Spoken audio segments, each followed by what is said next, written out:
We're going to have the Pledge of Allegiance led by Troop 51726 of the Girl Scouts. Step right up, girls. Go ahead. I pledge allegiance to the flag of the United States of America and to the republic for which it stands, one nation, under God, indivisible, with liberty and justice for all. Thank you.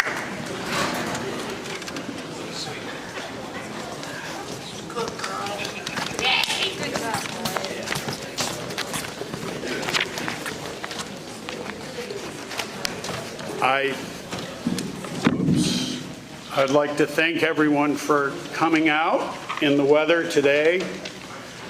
Before we get started, the head custodian at the elementary school here, elementary middle school, Adam Bush,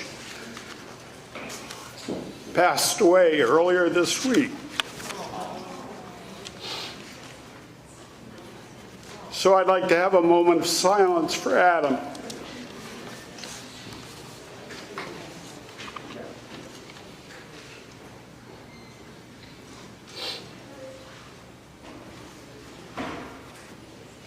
Thank you. Are there any announcements? Ivan.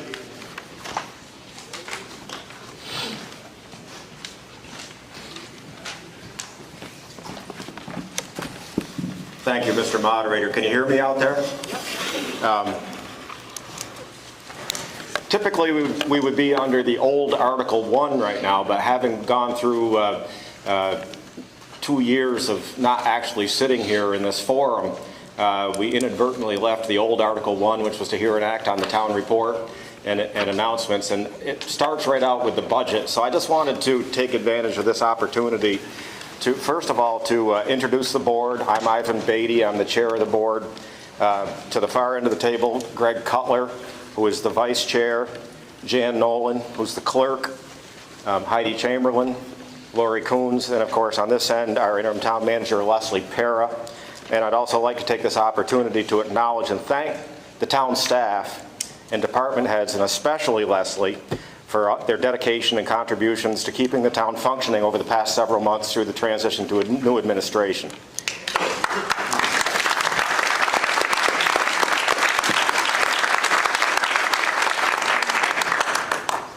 Are there any other announcements? If not, I'm Mike Norath. I'm the moderator elected last year to serve at this year's meeting. 257 years ago, on March 11th, 1766, the first town meeting was held in Manchester. While the direct democracy of our floor meeting was suspended by the legislature during the last pandemic, there have also been other foreign invaders over the years, like the Australian ballot, which also threaten our ability to debate and modify the proposals that come before us. We have a long tradition in Manchester of spirited debates and a free exchange of ideas at our town floor meetings. I, for one, welcome this return to our traditional democracy of the floor meeting. It's our traditional floor meeting that brings us together and defines us as the unique community we are. It is here we hear the collective wisdom of our town. As moderator, it's my duty to maintain order while guiding us through the agenda which the Select Board has set for us today. I'll attempt to fulfill that duty with your cooperation. So before we start our meeting, let's briefly review our procedures since it's been now 3 years since we've done this. Our meeting is governed by the published warning from the Select Board found on pages 8 and 9 of the town report, Vermont law, and to the extent not provided by Vermont law, we're governed by Robert's Rules of Order, newly revised. With a motion and a 2/3 vote, we can suspend any of Robert's rules, but we cannot suspend Vermont law. Among other things, this means we cannot take binding action on any issue not contained in the warning, which, according to Robert's rules, each voter is allowed 10 minutes to debate each question before us. But in order to debate, you must first come to the microphone here in the front. We have a stand for you, so if you have any papers, you can lay them out. Be recognized by the moderator. I will not recognize you a second time on the same question until everyone has had an opportunity to speak for the first time on that question. You'll need a suspension of the rules to speak a third time on the same question. If you choose to ask a question during your time for debate, the time to answer your question comes against your 10 minutes, not the time of the person giving the answer. Any questions must be addressed to the moderator. No back and forth with the select board, the town manager, or any other person is allowed. It's important that your question, as well as the answer, are heard by all voters today. Unlike the Congress in Washington, you cannot yield the balance of your debate time to another person or determine who the next speaker will be. We need a motion on each article before we can debate it, modify it, or otherwise dispose of it. We can amend any main motion and amend that amendment once. Then after debating each, we must vote first on the amendment to the amendment, then the amendment, and any subsequent amendments, and finally the article as amended. If you're confused at any point as to where we are, ask and I will attempt to clarify. Undoubtedly, the most important rule in Roberts is to respect every speaker's opinion and to give them your attention when they speak. This is a contest of ideas, not of personalities. It's therefore inappropriate to cheer, clap, or question the motives of another voter in your debate. Debate is decided by our vote here today, not by the number of people who speak on any side of an argument or an applause meter. If someone has already made your point, first consider if it's necessary to repeat it. If you're not a Manchester voter, please stay in the bleachers on my left here. If you are a Manchester voter, be sure you've checked in at the tables at the rear and stay in the roped off area here. Voters standing or sitting outside the voting area will not be counted. Normally, we'll vote by voice vote. I'll normally say the ayes or the nays appear to have it and pause briefly before confirming the vote. That pause is your cue to call for a division of the House or a standing vote if you disagree. This is one exception where you don't need to be recognized. You can just shout it out. Votes that require a 2/3 majority, such as suspension of the rule, are particularly hard to call if the vote is not overwhelming. So if I'm unclear as to the result of any voice vote, I'll call for a division, which will be counted by the justices of the peace and other appointed election workers present today. 7 voters can request a paper ballot on any question, even after the results of the standing vote have been announced, but before the next article has been moved and seconded. If you request a paper ballot, I will then ask for a show of hands to see if there are 7 voters who sustain your request, or 6 others plus yourself. While we will attempt to expedite any paper ballot vote, please be aware that necessarily takes extra time and you will lose some of your supporters as a result of the delay. At any time, if you're unsure of what procedure to follow or what question we're voting on, ask me to explain, as you're probably not alone. Only registered voters in the town of Manchester are allowed to speak or vote at town meeting unless granted permission by 2/3 of the voters present. In an attempt to expedite our meeting and get reliable information from agencies requesting appropriations and town agency heads, for the last several years, we have agreed by unanimous consent to allow one non-voter from each agency requesting an appropriation from the town or any non-voter town agency head to speak to the article that concerns their agency without requiring a vote of this body for each speaker. This year, we also have our interim town manager, who's not a resident of Manchester. So in an attempt to once again expedite our meeting, I ask, is there any objection to allowing one non-voter from each agency requesting an appropriation from the town, the interim town manager, or any non-voter town agency head to speak to the article that concerns their agency without requiring a vote of this body for each speaker? Is there any objection at this time? Hearing none, it is so ordered. With that, we'll proceed with the orders of the day. The legal voters of the town of Manchester are hereby notified and warned that the town will hold its annual meeting that will commence at the Manchester Elementary Middle School Gymnasium, 80 Memorial Avenue, on Saturday, March 4, 2023 at 1 p.m. to transact any business not involving Australian ballot voting. The meeting will then adjourn until Tuesday, March 7, 2023, on which date the polls will open at 8 a.m. and close at 7 p.m. at the Manchester Town Offices, 40 Jeff Williams Way, to vote by Australian ballot.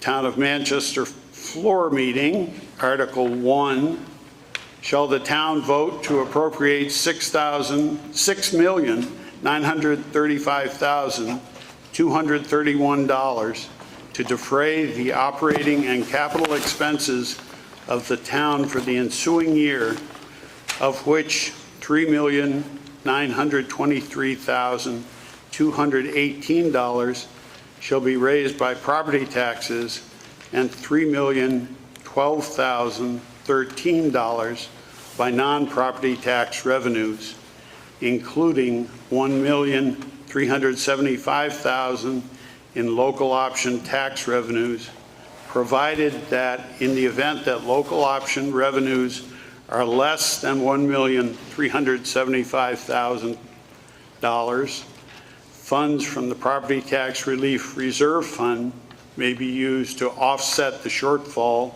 in local option revenues. Recognize Chairman of the Select Board. Mr. Moderator, I would like to move Article 1. Okay, is there a second? Orland Campbell, Mr. Beatty. Okay, that article has become increasingly complicated. We actually changed the format on that so it could be voted by Australian ballot. We used to separate out the option tax part of it, and that was a separately voted article. But if the budget was approved without approval for the option tax revenue, it would have put us in a difficult position. So that got combined through the 2 years that we were dealing with COVID. At this point, I'd like to draw your attention to the town report. Most of you have one. In the town report, there were errors in the spreadsheet regarding the budget. You will note that on page 23 through page 36, there's a line across those pages, and they have been replaced by an insert revision numbered pages 23 through 37. If you have that insert, it looks a lot like this. As a matter of fact, it looks exactly like this. Those are the real numbers. And ignore the numbers that have been slashed out in the town report. Should have been down at Tunstall. I have an extra one. Sylvia. There we go. Okay, getting on to the budget. I'm not going to go as far back in history as our moderator did, but back in the 1990s, town meeting approved a shift from what had always been a calendar fiscal year to a July 1st to June 30th fiscal year. Prior to that decision, we would find ourselves over 2 months we'd be 2 months into a budget before we approved it in the first week of March. And it was the beneficial part of changing the fiscal year is that it allows us to review and approve a budget before the fiscal year begins. And this is a process that has served us fairly well until maybe this year. This year, having to construct a budget in December, 6 months into the current fiscal year, with no actual annualized expenses for the present year, has been difficult. In the midst of inflation and cost increases not realized in decades, it's very challenging to project budgetary numbers that can stand up to 18 months of volatility. We are just over 8 months into the fiscal year 2023 budget that couldn't possibly anticipate world events that impacted our ability to manage costs. And that pressure has compounded into the fiscal year 2024 budget that we are considering here today. There's a lot of noise in the numbers in the proposed budget, and over the past many years, the town management team and the select board have been very successful in minimizing growth in the property tax contribution to the operating budget of the town. The fiscal year 2024 budget presented rare challenges. The proposed budget is the result of months of work by town department heads and the management team. It includes increased spending, to some extent to be offset by increased revenue, coupled with a reappraisal that will be concluding soon and will be applied to the tax rate for fiscal year 2024. The budget narrative starts on page 19 of your town report. And the budget detail is in the spreadsheet inserted into the town report. I will attempt to hit some of the important changes, but encourage you to ask questions about the details. There's a helpful chart on page 20 that summarizes departmental revenues and expenses. I would like to draw your attention to the bottom of that chart where you will see that the property tax dollar contribution is anticipated to increase by $445,829, or 11.36%. You will also note that due to some expected tangible growth and the reappraisal, the grand list is anticipated to increase by 20%. And what I mean by that is there will be new construction in fiscal year 2024. That new construction will work its way into the grand list. When that happens, it affects the tax rate in a way that would lower your property tax contribution. A reappraisal, and I'll mention this later, maybe I'll just get to it.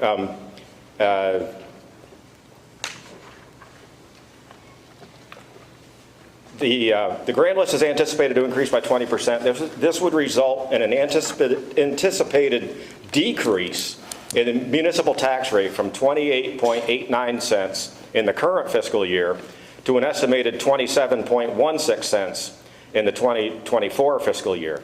This represents a decrease of 1.73 cents, or about 6%. When discussing property tax, please remember that the municipal portion of your 2024 property tax bill will be approximately 16% of the bill. The remaining 84% is school tax.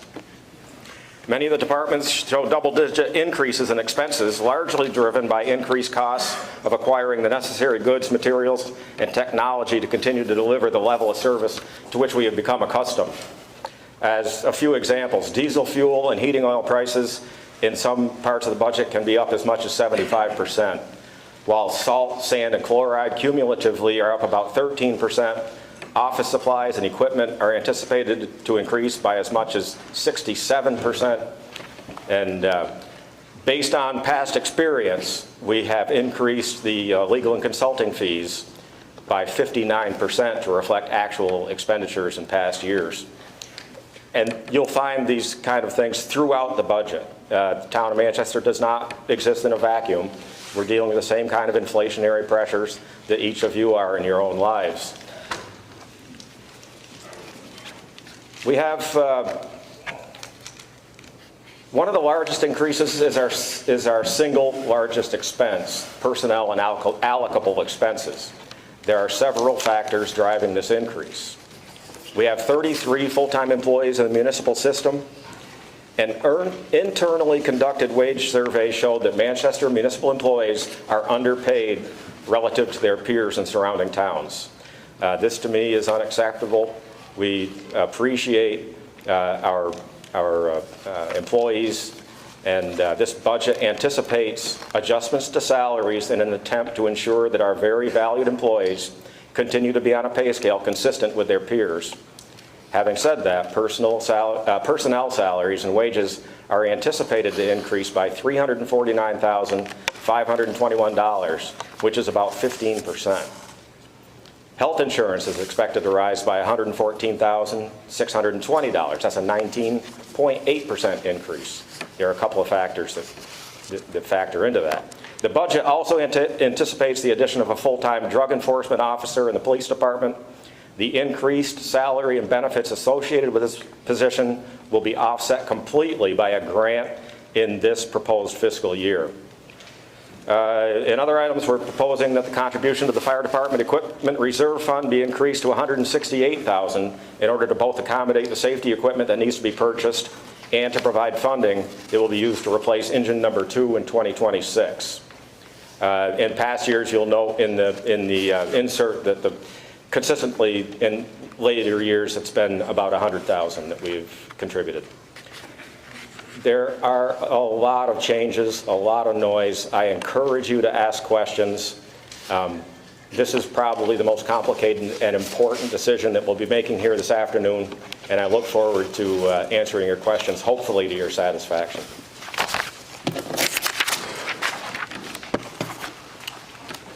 Thank you. Mr. Nichols. Hi, Steve Nichols. First of all, I want to thank the board. I've been behind that table. I know how difficult it is. And I appreciate my emails going to you and your responses.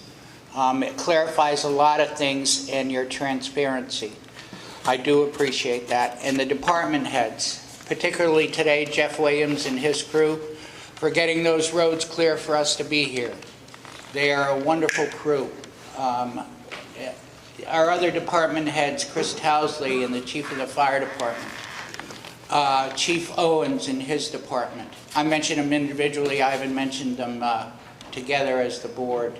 The zoning department. We have Peter is the interim zoning administrator. Gordon Black. These folks are the ones that run our town. The select board guides them through that. Anita Sheldon has done a great job in the town clerk's office. Who did I forget? Anybody? So. What's that? I'm good. Okay. Just to touch the budget a little bit, if I may. Ivan, you spoke highly that, the tax rate is going to go down. Is that true, or are the taxes going to go up? That wasn't what we had heard before. My thoughts on the budget, we're in a financial strap as far as I'm concerned from the past. I'm very concerned, I know it's difficult to fortify a budget and for it to be effective and realistic. I think Leslie's done a good job in putting that together this year to make it look and seem realistic. But we need to know why we're in this situation, what we're going to do to move forward to take care of that situation. Now, I understand. Healthcare has gone up. Hopefully, Seth and Kathleen can work on that for us up in Montpelier. COVID, I understand all that. You also made a comment, Ivan, on your debate. You mentioned money spent. Can you elaborate on that too, please? Mr. Chairman. I think there's two questions. The first has to do with the difference between the tax rate and the tax bill, and the second had to do with money spent. Money spent. I didn't quite get that in your debate when you were debating Megan. Something about money. When I get to that, I may ask for a little bit of clarification on that. That's fine. On that question. With regard to the, very difficult to reach this over the podium. With regard to the, let me back up a little bit and talk, in response to your question, talk a little bit about how we create a budget.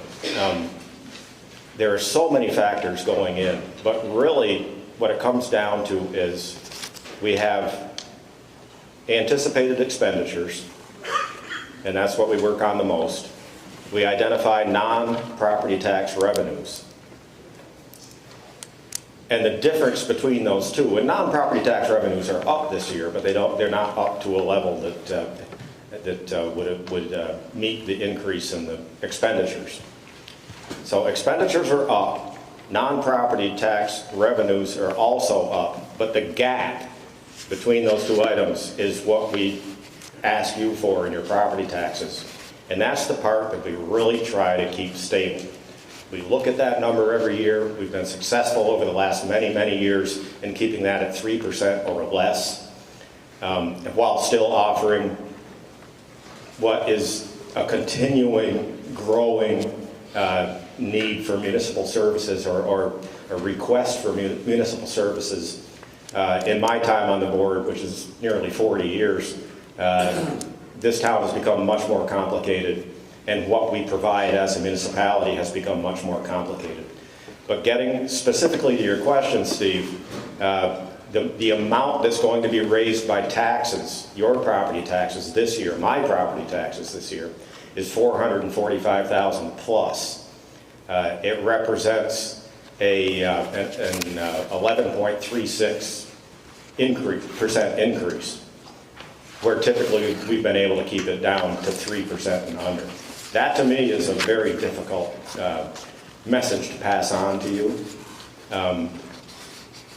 I think the tax rate will go down. The grand list is going up, is anticipated to go up by 20%. The tax rate is generated by taking what your tax contribution will be, and it's a big number, it's 3 million plus, and then dividing that by the grand list, and that creates, you divide the dollar amount by the grand list amount, and it gives you the factor, the tax rate that you would apply to your assessment in order to generate that money for the municipality. If the grand list goes up, you're dividing by a bigger number, the tax rate goes down, but don't be fooled by that, because your assessment most likely, if you're like most people in the community, is going to go up. So that's going to be offset by a more value in your home or your property. So when I say the tax rate will go down, it's going to go down by 6%, but your taxes are going to go up by some amount. And you'll see some of those. There are charts in the handbook that show what the effect of certain parts of municipal government, the effect that they will have on your actual dollars that you're spending. And those numbers relate to a $275,000 home, which I'm not sure we have many of those left after the reappraisal, but that was considered to be a somewhat average or moderate home. So if your home stayed at $275,000, if it started at $275,000, did not go up in the reappraisal, your municipal taxes will go down. But if your appraisal went up, your taxes will go up by that amount minus 6%. I see some heads nodding, so I think I got that one. Steve, I need clarification on the money spent. No, you had made a comment. Please come to the microphone so we can all hear. You made a comment about money spent last year, and I don't remember if it was too much in too many areas, or if what we need to do is to take our attention and focus it more on infrastructure rather than our focus on the rec and parks. I think that's where you were going with that in your debate. Well, sadly, I don't, you might notice my hair gets a little whiter every year, and I don't completely remember the context of my comment, but I suspect I was talking about that this fiscal year let me back up. At that point in time, the last fiscal year had not yet gone through the auditing process. And there were some anomalies in there that I wasn't quite sure complied with what this body had told us we should do. And honestly, I found the answer to that question in the meeting here tonight. My concern was, in the past, under a separate article, you gave us permission to use option tax money in a very specific amount. And what that article said was, we would expect that we were being a little bit conservative in our projections on what the option taxes would produce. And we would come up with a number, we'll say 1.3 million, because that was a number one of those years. And that article would say any revenue that came in above that 1.3 million that was going to be applied to the budget would be transferred into the property tax relief fund to grow that account. If we happened to produce less than that 1.3 million, we would draw money out of the reserve fund, so there was always that 1.3 million contribution to the budget. What I forgot was, so I thought we were operating under a directive from this body saying you can only use 1.3 million to apply to your budget. And in one of those years, we applied maybe $200,000 more than the 1.3. It was actually 1.5 something. And I'm going, uh-oh, we might have a problem here. It's not something that would be picked up by the auditors necessarily, because they don't look at non-budgetary articles, things where you tell us how to do something. They would say, okay, the revenue was there, you used it to offset the budget, and so that's appropriate. In the years leading up to COVID, we would have been outside of what you told us we could do.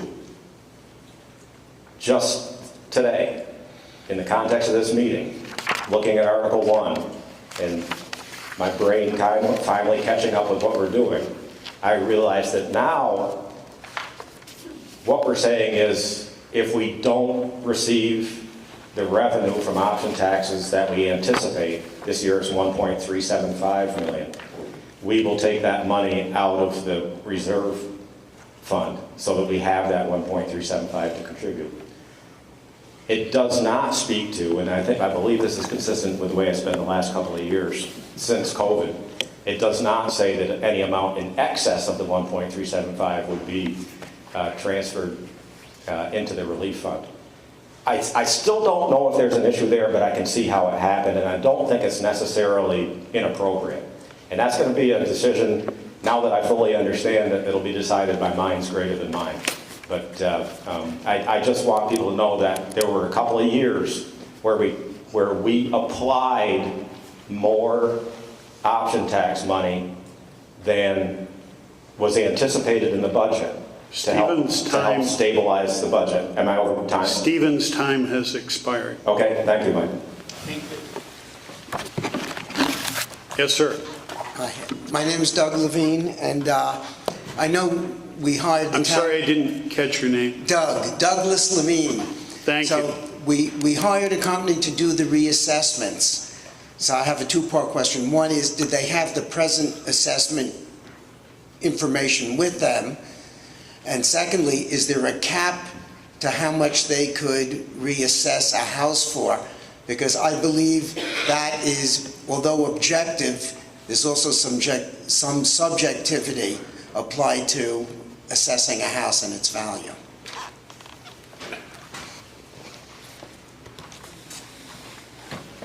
Ivan?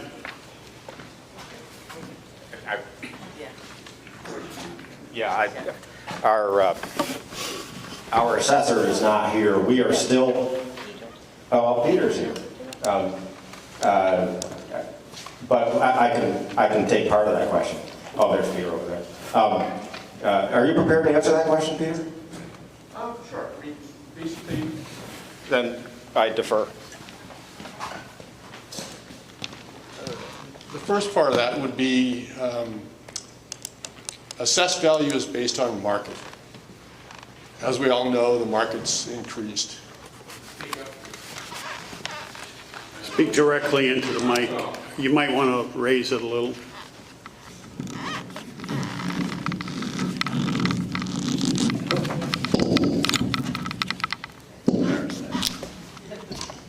What we have for assessed value is the fact that the market has kind of increased, and we're kind of gauging it on the 20% that we see or anticipate. Does that answer that question? No, but did you start with the existing assessed value? Okay, we're doing what we're not supposed to be doing. The question was two parts, as I understood it. Do the appraisers have the existing evaluation when they go to make their rounds? And secondly, is there any limit on how much a house can be increased in the reappraisal? They do have access to the valuations that we have maintained. Right. They may or may not, that doesn't really play into the market value for today. Right. And the second question is there a limit on how much they can increase any given property? No, there is not. It's strictly based on market value today. Right. Thank you. Anyone else on Article 1? Michael?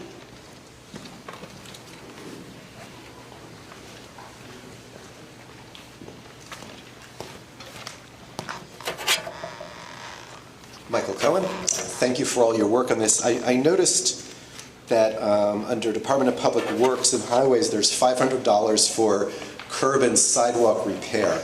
I know that sidewalks are incredibly expensive, but having lived on Barneville Road for almost 33 years now, there's an increase in the number of people who are walking of all ages. With that, there's an increase of the number of cars and the speed at which those cars travel. I would really encourage us to try to build more sidewalks in Manchester, and particularly on Barneville Road.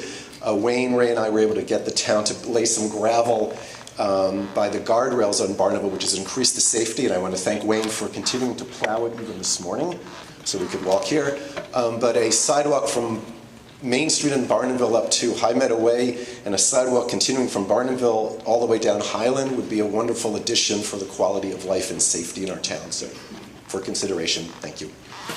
Thank you. Anyone else on Article 1? May I? No, not until everyone else has had a chance to speak first. If there is no one else, then you may speak, Stephen. I think with the issue of safety and sidewalks, I think you got a great point. However, I think we need to ask the board to prioritize where those sidewalks and extra areas need to be. We in past have addressed the sidewalk issue on Richville Road, have we not, Ivan? That has been on East Manchester Road. That has been, pardon my expression, thrown aside and avoided. I don't know how, why, or whatever, but I think that these things are what we need to take priority with. The ARPA money, that will fall in the realm of their revised. Is that something maybe we can do? Thank you. Anyone else on Article 1? If not, the question is, shall the town vote to appropriate $6,935,231 to defray the operating and capital expenses of the town for the ensuing year of which $3,923,218 shall be raised by property taxes and $3,012,013 by non-property tax revenues, including $1,375,000 in local option tax revenues, provided that in the event the local option tax revenues are less than $1,375,000, funds for the Property Tax Relief Reserve Fund may be used to offset the shortfall in local option revenues. Are you ready for that question? If so, all those in favor say aye. Aye. Those opposed? The ayes appear to have it. The ayes do have it, and Article 1 has been approved. Article 2, shall the town vote to charge the maximum interest and penalty allowed by law on overdue unpaid real property taxes and provide no discount for early payment, with payments delivered in person at Town Hall or by U.S. mail must be postmarked by the due date, due in 2 installments as follows. First installment, Friday, September 1, 2023 at 4:30 p.m., 45% of the town taxes and 60% of the school taxes. Second installment, Friday, February 2, 2024 at 4:30 p.m., 55% of the town taxes and 40% of the school taxes. The town treasurer would like to move that article. Is there a second? Many. Seconded by many. Brian, if you'd like to address that article. Thank you, Mr. Moderator. This represents no change from the past several years, both in the first Friday in September and the first Friday in February, and it also represents no change in the amount of the penalty. Thank you. Thank you. Are there any questions on Article 2 or comments? Stephen Nichols? I think we've really had a good run of this timing and percentage. And going through the budget line for line, the delinquent taxes, as I address every year, has increased about $186,000. There's a reason. I don't know what it is. I don't know if anybody can tell us, but is it something in this article that we can adjust to help get some of these paid? Is that a rhetorical question? Yeah, just I don't know. I don't know the answer. Okay, is there someone who would like to answer that? I'd like to speak to that. Sure.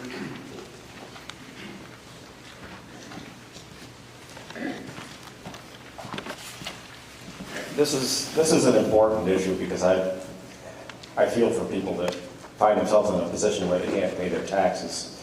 But you can't look at the page 42, which shows delinquent taxes for this year, and then shows the delinquent taxes for last year. You can't compare those two numbers because last year's numbers at this point in the year approximated what this year's numbers are.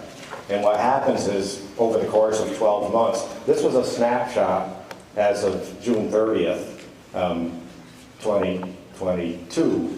And since that point in time, even on this year's numbers, a great deal of that has already been paid. But when you look at last year's numbers, more than half of it has been paid. And on a lot of that, the remaining balance, the homeowners have entered into an agreement with the town. So you can't just look at this chart and say, oh boy, it's way up this year compared to last year. What you have to do is go back to town report by town report by town report for those years and look at that final number. And that will give you a clearer picture as to whether it's up significantly or not. You can't do it by looking at this one chart. And I think It also bears noting that there is an asterisk at the end of page 42. Payments are actually carried forward through December 31st. So that makes the payment comparison even less apples and apples, if we will. Anyone else on Article 2? Yes, sir. Please come to the mic.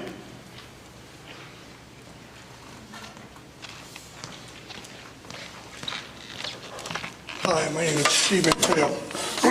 I just wanted to know, I try to pay my taxes via the computer, and that's not, is that addressed in this article?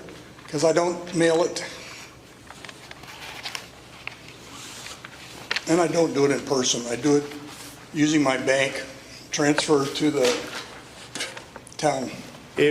You're saying in relation to the late payment provision? No, I don't do that either.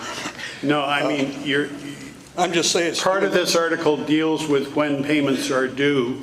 Right, I'm just talking about unpaid taxes Right. delivered in person.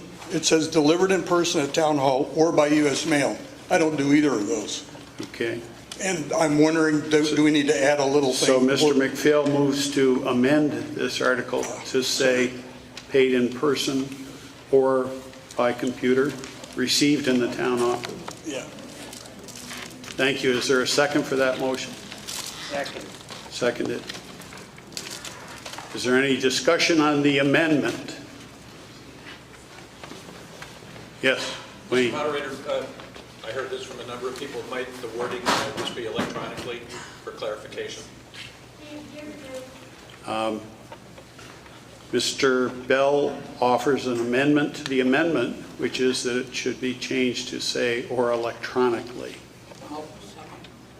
Is there a second to that motion to amend by many? Is there discussion of the amendment to the amendment? If many, just one of the individuals. Mr. Levine in the front, Douglas Levine.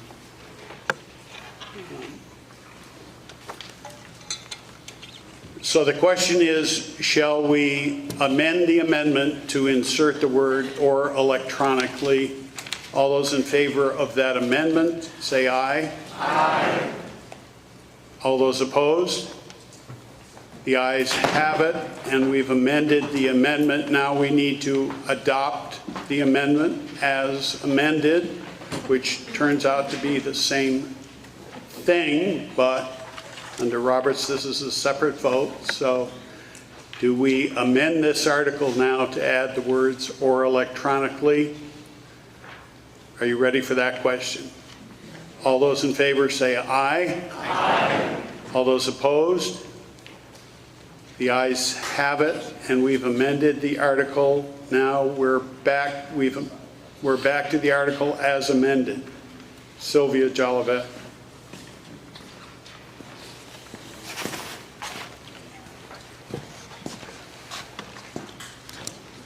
On page 42, at the bottom where the asterisk is, you have a note. Amounts do not include the penalty and interest charges. Why not?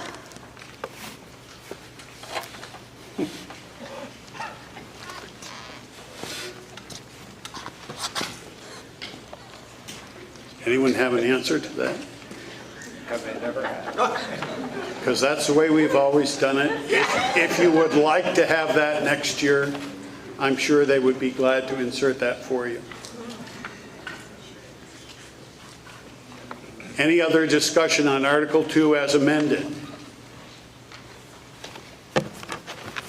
If not, the question is, shall the town vote to charge the maximum interest and penalty allowed by law on overdue unpaid real property taxes and provide no discount for early payment, with payments delivered in person at town hall, by U.S. mail, or electronically as follows. First installment,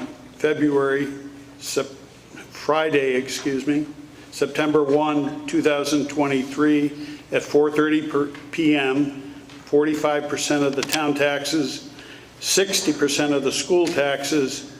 Second installment Friday, February 2, 2024 at 4:30 p.m., 55% of the town taxes and 40% of the school taxes. All those in favor of that article, say aye. Aye. Those opposed? Nay. The ayes appear to have it. The ayes do have it, and Article 2 has been adopted. Article 3, shall the town authorize up to $260,000 from the Capital Improvement Reserve and Contingency Fund for the purpose of purchasing a dump truck for the Department of Public Works, all funds borrowed to be repaid over a 6-year period. Lori Kuntz would like to move that article, seconded by, I'll second. there's a gentleman whose name escapes me in the rear. Bill Drunzig. He's gotten a little whiter, I guess. Unlike the rest of us. Lori. Thank you, Mr. Moderator. Yeah, it's been 3 years. The explanation for this article is on page 10. The explanation is simply that this article would authorize the town to use up to $260,000 from the CERC fund to purchase a dump truck for the Department of Public Works. This will replace a dump truck that is 20 years old. If we use the funds from the CERC for this purchase, the funds will be paid back to the CERC fund over a 6-year period from the general fund. If we were to borrow money from a bank, we would have to pay interest. This allows us to borrow funds from ourselves without paying interest. Thank you. Anyone else on Stephen Nichols? And Ivan could probably elaborate on this, but we need to identify the CERC fund, because the CERC fund has been tackled several times and money keeps coming out of there, and how are we going to reimburse it? And if I may just look at the budget for the highway department, the budget shows that the only money that we're putting into the highway department is coming from a grant. Is that true? $180,000? Well, that's payment.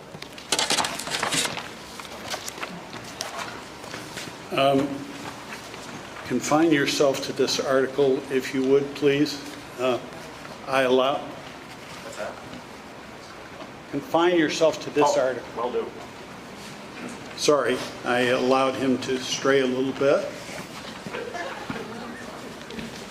Those who know me understand that I never stray from the task at hand. I say that in jest.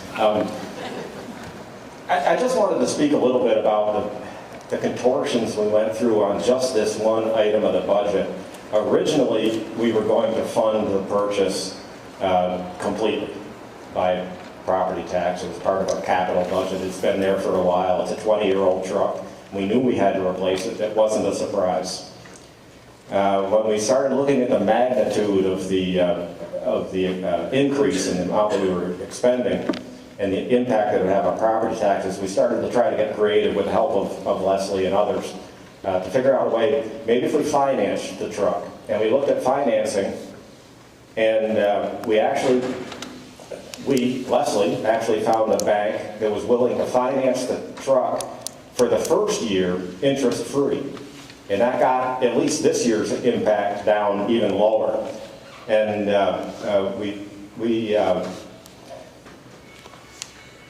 it was mentioned just a few seconds ago about the CERC fund. That is the old UDAG fund, and it started out about $1 million and over the years it's grown and reduced, but it's at a kind of a historic low at this point. So we really didn't want to use CERC money to pay for this truck. And but we found a creative way through conversation to, instead of financing it through a bank, which would have been about $50,000 in interest.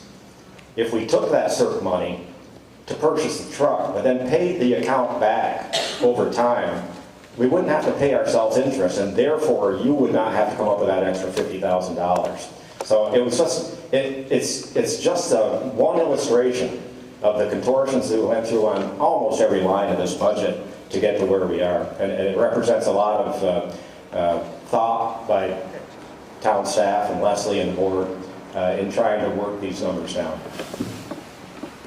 Thank you. Anyone else on this article?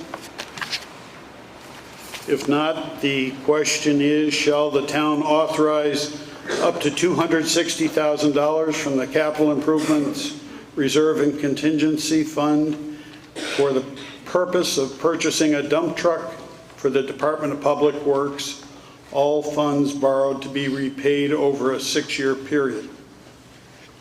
All those in favor say aye. Aye. Those opposed?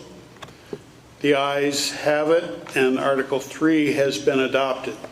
Article 4, shall the town vote to support up to $95,000 to be allocated from the Federal American Rescue Plan Act funds or non-taxpayer municipal reserve or state or federal grant funds for the construction of the ADA-compliant Manchester Riverwalk pedestrian bridge. Such funds would match private funds raised for the project. Advisory, non-binding article. Article 4, moved by Heidi Chamberlain. Is there a second? Seconded by Doug Kilburn. Heidi. Thank you. The explanation for this article is on page 10 of the town report. This article is an advisory, non-binding question relative to the proposed Manchester Riverwalk pedestrian bridge. The bridge has been designed, is currently going through the town permitting process, and the Manchester Riverwalk is a 501c3 nonprofit organization. The projected cost of the construction of the bridge is $800,000, and the organization has already raised, it says $400,000, but I think that's a much higher number, right? Is it closer to 600? What? Over 500? And they're asking for the town to contribute $95,000 from non-taxpayer resources, or sources rather. And I think someone else is here to speak more on this. If you're done, yes, sir. Please come up and identify yourself. Thank you, Mr. Moderator. Stephen Drunzik, I'm a non-resident, but I do come here speaking on behalf of the... You fall under the unanimous consent that we passed earlier in the meeting. Okay. One non-voter spokesman for any organization seeking an appropriation. So I can speak. And I apologize with your hat on. Quite impolite. I didn't recognize you either. I'll take my hat off. I seem to have a problem with the Drunzik Two faux pas already here. So I come here on behalf of the entire Manchester Riverwalk, just to give some folks some background for those of you who may not be up to speed on this project. Back in 2013, the Vermont Council on Rural Development hosted what was called Manchester 2020 at Burn Burton. Up to 300 citizens participated in a design charrette that involved a number of meetings where essentially we're trying to figure out how we move the community forward. And those 300 citizens came up with 4 projects that they wanted this town to focus on. One of them being developing the Riverwalk corridor that runs through Factory Point area in town. So following that, the Manchester Riverwalk 501c3 was born in 2013, and it's been a completely volunteer effort for the past 10 years now, and we've been focused on essentially designing an overall site plan to create a river walk along the west branch of the Battenkill River that includes 2 pedestrian bridges And we've spent $57,000 in donated funds, in grant funds to date on developing a overarching site plan, as well as hiring engineers, engineering and designing a pedestrian bridge, and that brings us to today.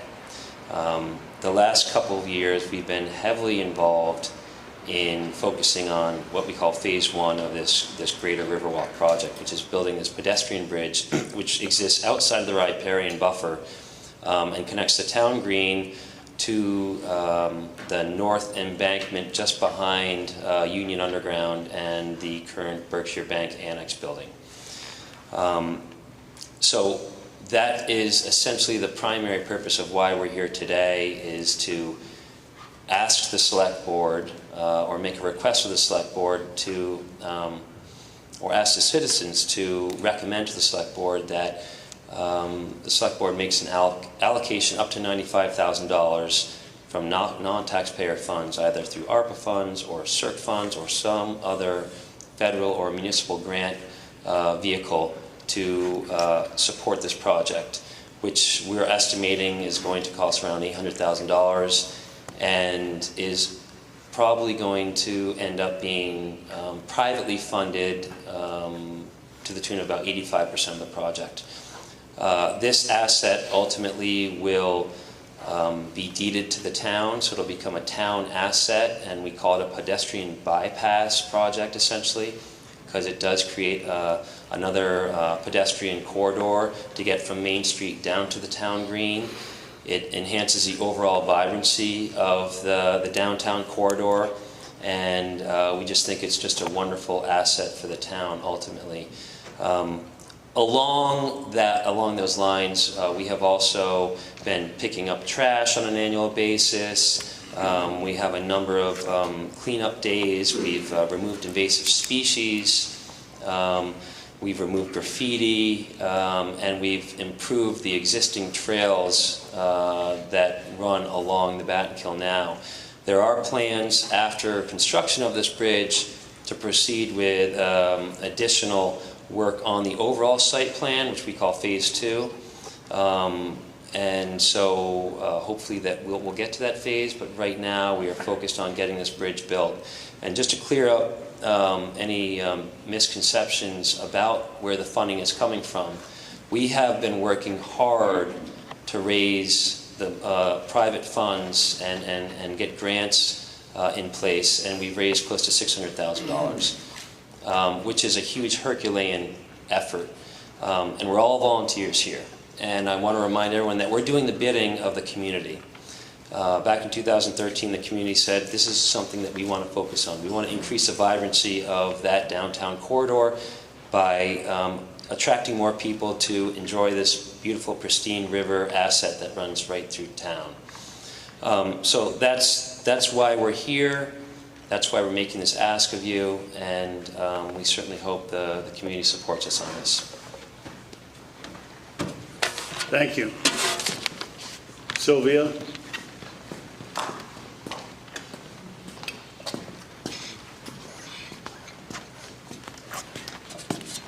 Sorry, I can't move any faster. Each year I'm slower, I'm sorry. But anyway, I've got a strong voice. That's for sure. I'm sure you can hear me. The microphone is set up perfectly for me. What is it? I'm just going to turn it down? Angle it a little bit, that's all. Oh, thank you. Better. Thank you. Appreciate it. I always can use all the help I can get. That's about on everything. Now here on this particular article, I want to first extend my appreciation to this committee of picking up the trash of the embankment that borders that river and the Riverwalk area. I really, for years, I was over there picking up stuff until I couldn't pick up things anymore because I didn't have the stability of staying on my feet on that bank. It was too steep for me, and I fell a couple of times, and I said, that's enough. So I haven't done it for a long time, and I certainly appreciate the picking up that this committee has done there. But I am not for this bridge that they want to build there, that invades, I feel, the approach of private property. In other words, to get to this bridge, you have to cross private property. If you go by means of 7A, you're going to go between the two buildings, Berkshire Bank and the old Factory Point Bank, which is now the restaurant facility that the Drunzicks own. And I just feel that's an invasion, and it's setting a precedent of which I don't feel is a healthy way to move for the community. Also, the other entrance would be by the old Walker Building. You'd go, now they have, that's by the roundabout. You go down the driveway there and enter from that area. Now, in either case, with kids and bicycles and other people entering those areas, I think is quite invasive. I don't think it's a good idea. This project is not a necessity, it's a luxury. And I feel the town should be involved in projects basically that are necessary. And consequently, I feel the money can be used in different other ways to enhance the town other than on this particular project. Another area of concern that this committee might take up is down Center Hill. Now, when you approach Center Hill from 7A, Okay. on the right, Sylvia? yeah, that's off topic? It is. Okay, sorry. The topic is the bridge. Okay, so anyway, I'll stop talking about the bridge. I just feel that maintenance is another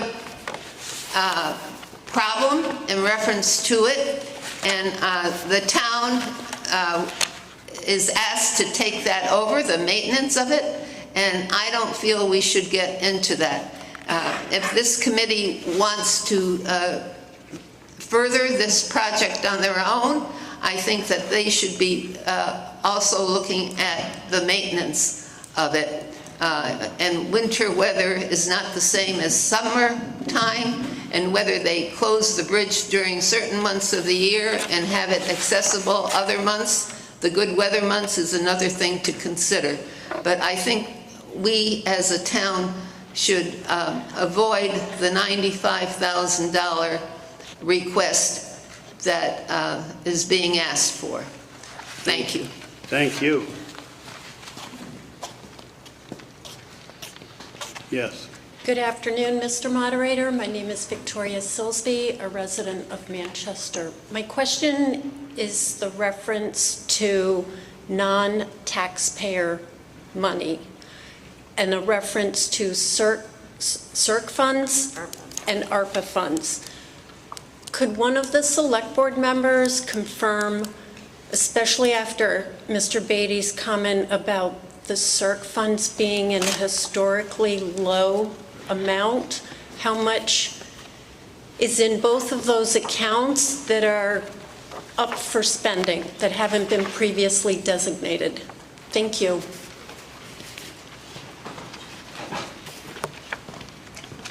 Leslie. We have approximately about $390,000, $95,000 left in the ARPA funds that have not been appropriated, and around $588,000 left in CERC funds. Thank you.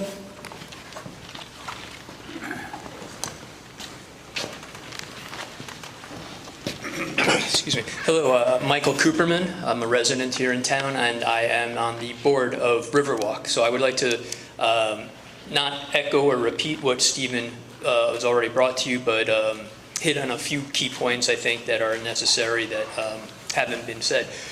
During the course of Riverwalk's development, we engaged private sector fundraising consultants. That is, of course, a part of the success that we've had in being able to bring in, at this point, over $500,000. One of the refrains that we hear from them consistently is that there are additional private sector donors that they want to hear that the town or the community for which their private donations are going to go for an improvement, such as the Riverwalk project, is, they want the town to have a little bit of skin in the game.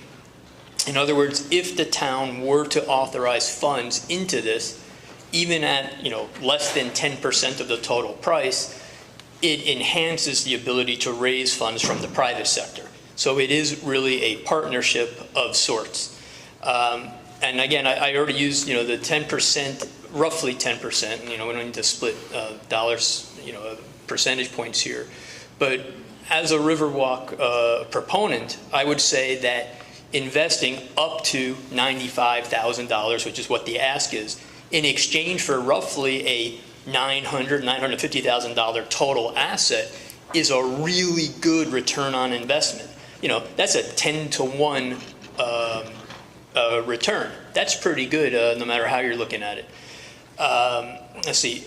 As far as whether or not the project is a luxury or a necessity, I would argue beyond, all the fundamental securities of shelter, food, clothing, and maybe employment, those are really the only necessities. As a resident in this town, I kind of like having a few luxuries, and this is one that was explicitly voted on during the Manchester 2020 hearings. I was there, because it brings a recreational opportunity to a town that, quite honestly, lacks a little bit of those things.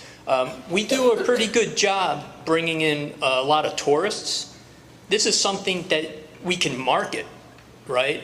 The narrative that goes with something like Riverwalk is have your lunch or your dinner downtown and then take a beautiful stroll through a natural area right through the heart of town. Then there's also the component that this is a true win-win-win scenario. What I mean by that is I'm a professional ecologist. This is kind of the stuff I do for a living, conservation and whatnot. We're always looking for projects that have economic return. So this is a marketable resource, so it's good for the economy. It's good for the environment. We've already talked about removing invasive species and replacing them with native species. That's good for birds, amphibians, probably the fisheries will benefit as well. And it's also a social component, recreational and other aspects of life enjoyment. So this project, I think, really ticks all of those boxes. And again, for a 10% buy-in, you're getting a massive return on investment. Thank you very much for your time. Thank you. Bill Drunzen.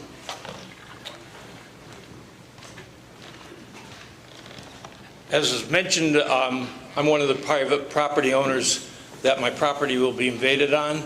I welcome the invasion. Let it come. And it's a second, so I just wanted to set the record straight on that. And again, I'll just second the comment that was just made about the investment in the community. When you can leverage a 15% investment like that, that will greatly enhance the downtown area. I think that it's the only course we can take. Support it. Thank you. Thank you. Yes, sir. Mr. Benson? I'll wait. I think these gentlemen want to have something to Yeah, say. there's two ahead of you, Sylvia. Yes, that's all right. I'll let you know when you're up.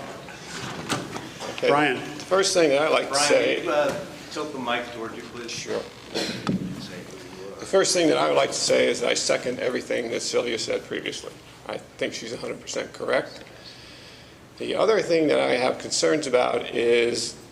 You speak up. Just speak closer to the mic. Okay, I will yell at you then. How's that?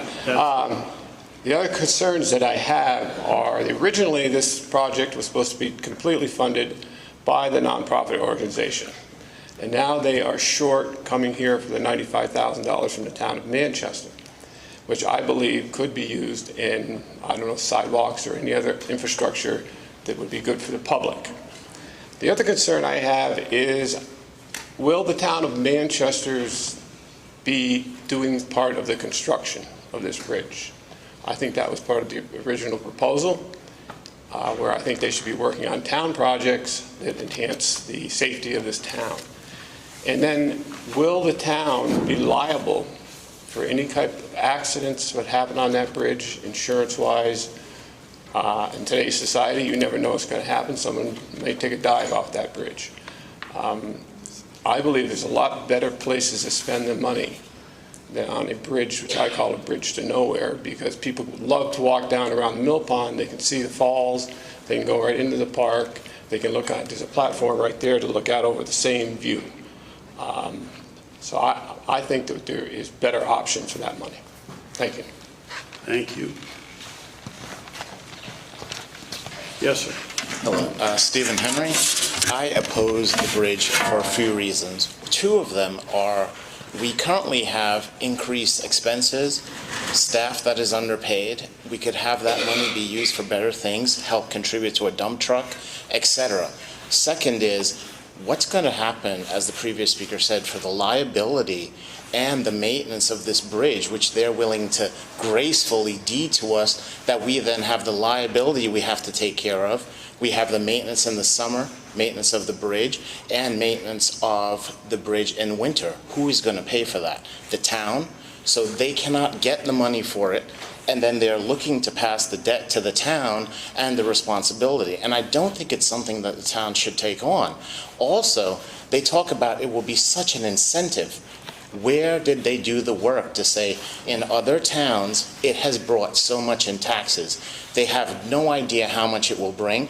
They're just hoping to try and bring a wonderful idea in. And if the economy was better, I would say yes. But the economy is not better. We have inflation, we have increased expenses, the town has staff which is grossly underpaid. We have other priorities that we have to focus on. Thank you. Yes, ma'am.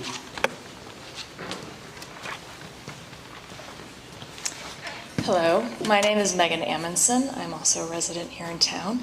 I think that this Riverwalk will be lovely when it's built, but I don't think that it's... I think that the Riverwalk will be lovely when it's built, but I don't think that it's something that taxpayers should be funding right now, especially since it's going to be handed back over to us for operations and maintenance in the long term. Our town has changed a lot over the last 10 years. In the last few years alone, our population has boomed. We have actual challenges that the town needs to be investing in addressing, and this does not actually address the challenge that we face. This is an infrastructure problem. This is an infrastructure project that can be fully privately funded and should be fully privately funded. There are projects in town that we need that are infrastructure projects that address public safety. A number of folks have come up to address sidewalks. We have a housing crisis where we need infrastructure investments there. Our infrastructure dollars should be going towards projects that only government can fund. No matter how much money I have, I cannot team up with my neighbors and put a sidewalk in front of my house, but I would very much like one for the safety of all the residents who are walking up and down my street. And I think we do need to be investing in these kinds of public safety and other infrastructure investments that address the problems that our town faces. This beautification project will be lovely for me to walk through, and I will actually walk through it because I do walk through town quite a bit. But I do not think that our infrastructure dollars should be funding it. Thank you. Thank you. Brian has not spoken yet. Stephen, did you speak once? No, I'm sorry. Go ahead. Before you start, could you move the stand on this side of the microphone so that people are able to get closer to the mic? Thank you. Good. Now you can't see what you wrote, but we'll hear you anyway. I'm sure people are getting sick of me talking, but I have done my homework. I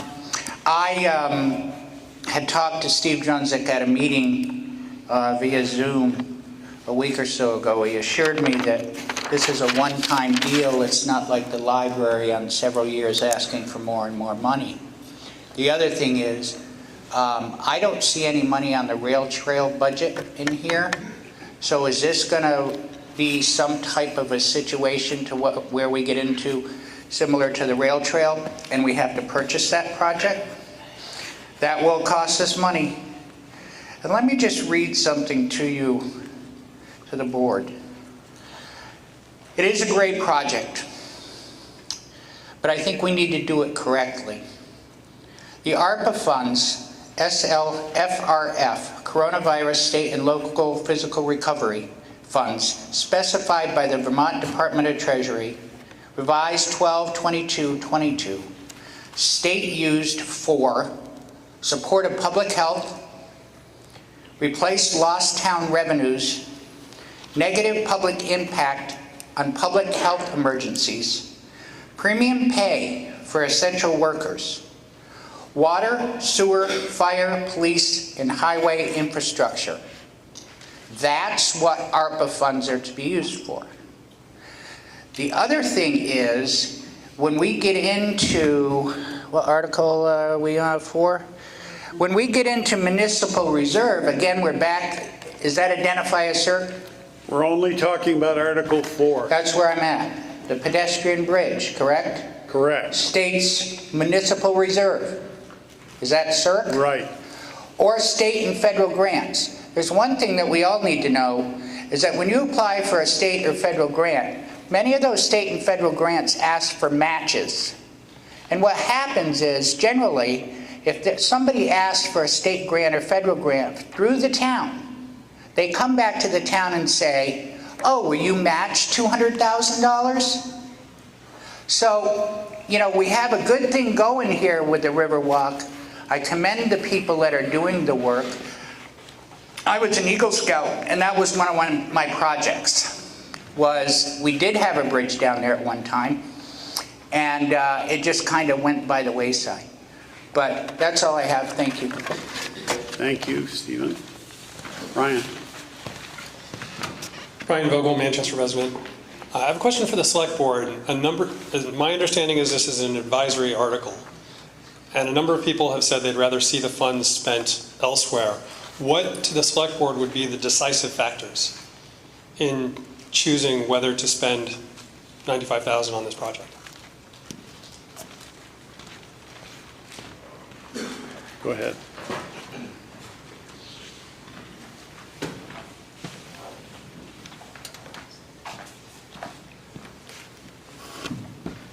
With great trepidation, I'm going to attempt to speak for the board on an issue that we haven't discussed. But through the whole budgetary process, we were very concerned at the low levels of our reserve accounts and funds. And at the same time, the Riverwalk Committee, which has done a great job, came in with a request, and we denied it based on those low reserves. And they were persistent, and we liked them, and we worked collaboratively with them to try to figure out a way that we could kind of take the temperature of the community as to whether or not they thought we should be using municipal funds for this project. And that's why we're here. The select board has not taken a position on this, the accounts that we're talking about are, well, the ARPA funds. Steve, those statutory requirements that you spoke of have since gone by the wayside. The federal government made a decision that any municipality that received less than $10 million, those strings did not apply. It could be used as simply to replace lost revenue, and the town could decide how to spend it. So we would have the authority on ARPA funds. There may be other places where they could be better used, but we want you to tell us what you think we should do. As far as how do we decide, we would take the decision from this meeting, put it in our pocket, And at some point, when we get into discussions of these types, we would pull it back out and look at it and say, okay, this is how the town felt about it. What other options are available at this point in time? If it was an affirmative vote, we would try to get creative in a way to try to help with this. If it was a negative vote, we would still support the project most likely, but say the town is not going to participate in the capitalization of it. To get back to the other question, we will be responsible for the maintenance.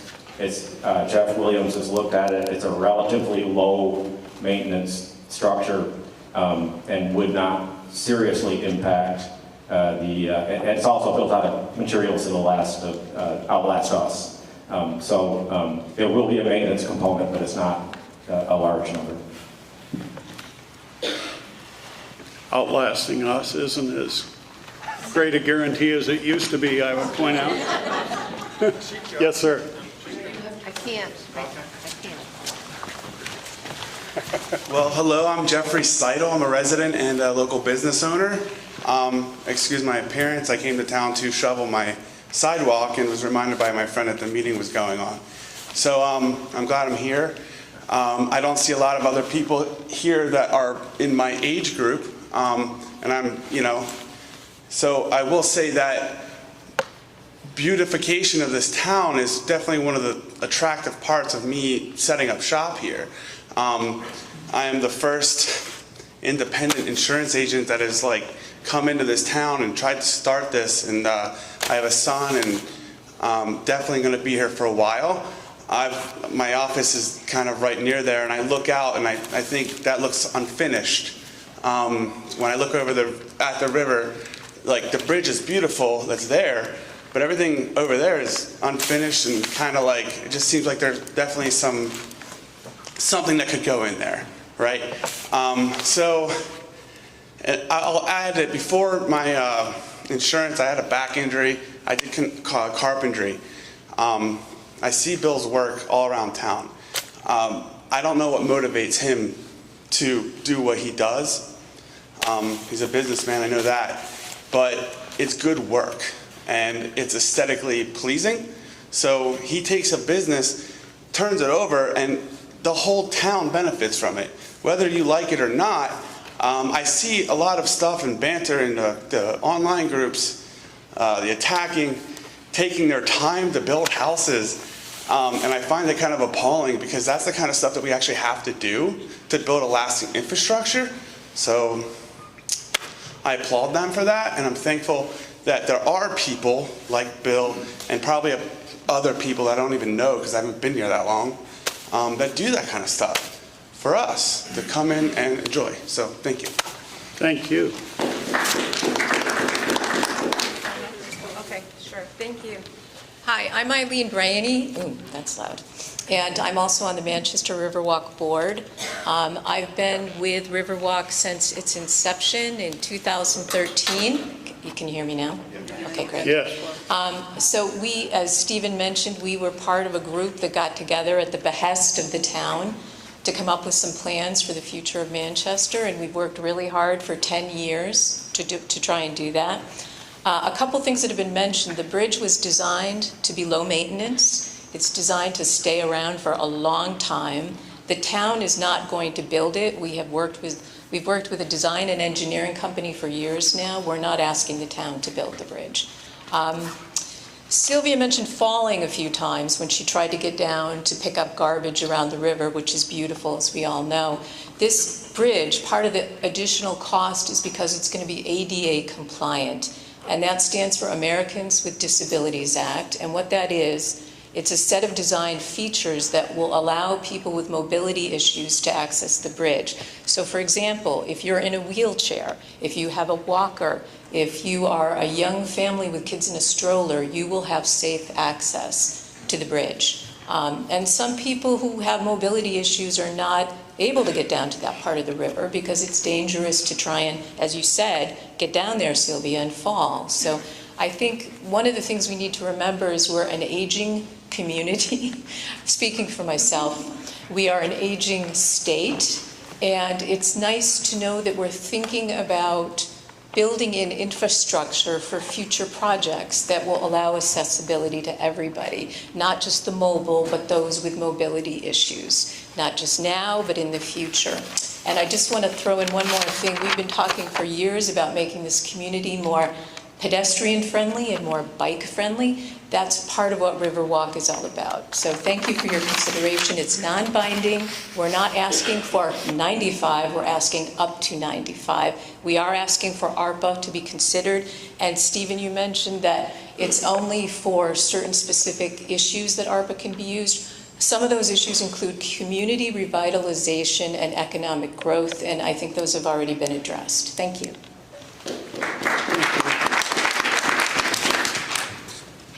This is my second time, is that okay? No, but stick around. Sit next to Sylvia there. Sorry, Sylvia. Hi, I'm Astrid Kilburn. I really appreciate the work that the Riverwalk community have put in, their heart and their hard work. And so I hate to disappoint, but I don't think the bridge is a great idea. Personally, I like to take pictures. And if you want to feel nature, I see the bridge as being in the way, a deterrent. And it's not that far from the bridge, the roundabout, sidewalk. So I don't see any benefit in taking a shortcut there. And even somebody who that needs ADA approved things can see the waterfall from the park. So to see it from the bridge, I don't know that it's going to create that much benefit.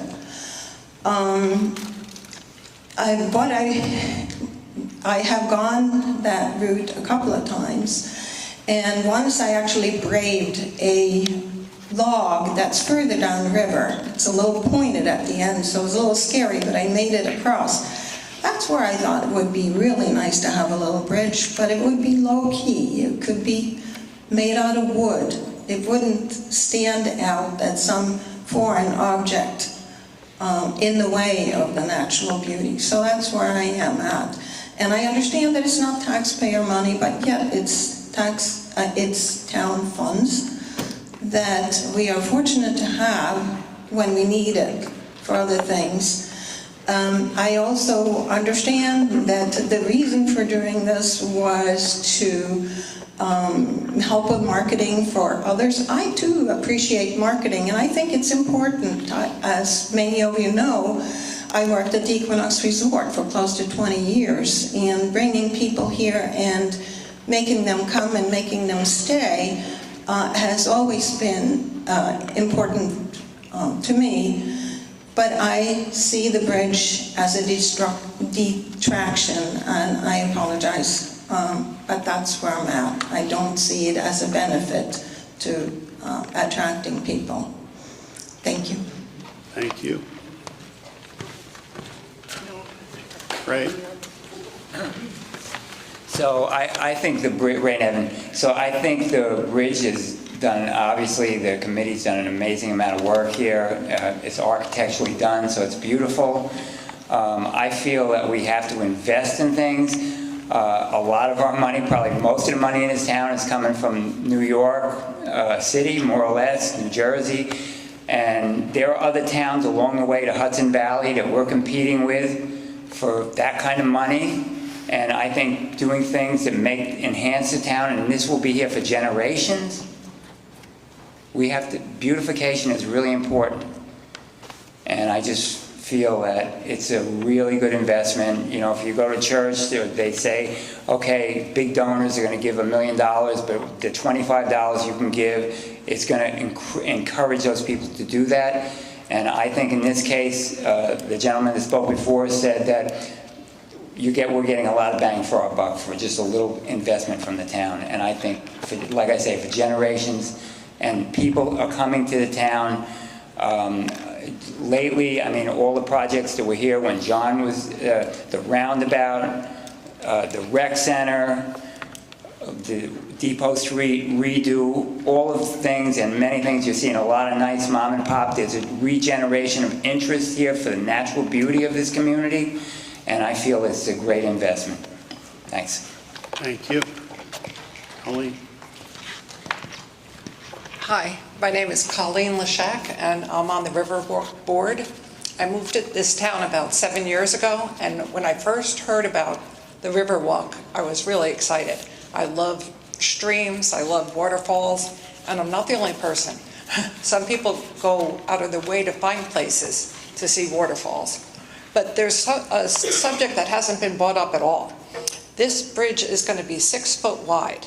I see it as educational possibilities. Like you could have class trips here. You could talk about earth science. You could talk about water power. You could talk about fisheries. And if you're going to MEMS, you don't need to get a school bus to go on that class trip. But the areas that may use it for that will be bringing new people into town, and maybe people who've never been to Manchester before, and open up this area even more so for local people. But we don't have to stop there. This class trips can go far and wide for these educational purposes, and even more science-based subjects based on waterfalls, riverbeds, water power. So thank you. Thank you. Katie. Katie Dillman. As I read this article, they're not necessarily asking for town funds, CERC funds. They include in there a couple of phrases about state and federal grants. And that is very important to this kind of a project. I was involved with the rail trail. We did try to work with the town on a grant. We did not get it. But 501c3 cannot apply for these grants. It has to be a municipal element to it. And if the town can work with this group to try to secure this, Vermont has quite a bit of money for walkways, bikeways, and so on. And I think we should give this group and the town the ability to look for that grant money. Thank you. Thank you. Ray. Hi, it's Ray Baruman. I'm actually an endorsed guide, and I spent a lot of time on the river. I spent 200 days on the river last year. There's plenty of beauty, natural beauty here in Manchester. I appreciate the nonprofit group trying to get some money to additionally beautify. I don't see a benefit to it at all. I mean, I think it's a beautiful place where we live right now. I do support the nonprofit group raising money to fund this, but $800,000 to traverse 20 feet of river is a lot of money for 20 feet of river to cross.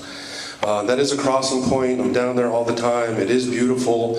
I also feel, from an aspect of the liability of the town, also in terms of maintenance, in terms of wintertime, in terms of what's going to happen down there during the summertime, that it is a nice to have, but it is not necessary for this town to function. Don't see the economic benefit of driving more people just to come take a look at this bridge and take a picture by the waterfall. Up at the top of the rail there at the roundabout is a beautiful spot. I mean, it's already there.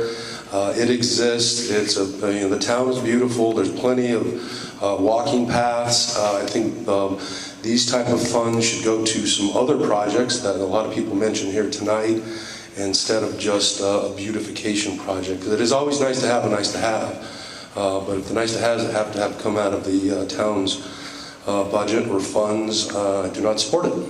Thank you. Thank you. Anyone else who hasn't spoken once?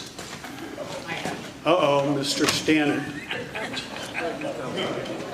Sorry, I didn't mean to make you get up, Toby.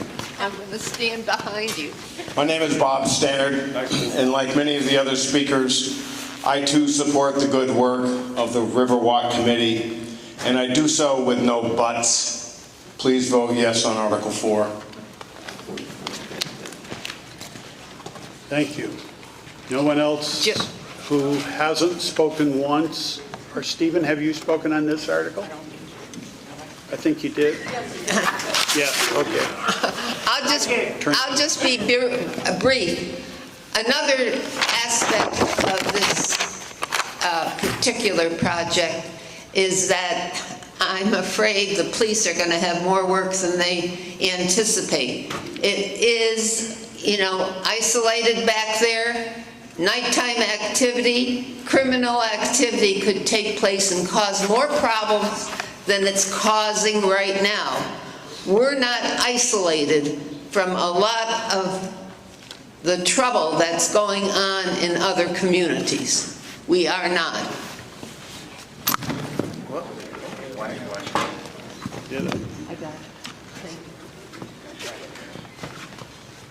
Thank you. Orland Campbell.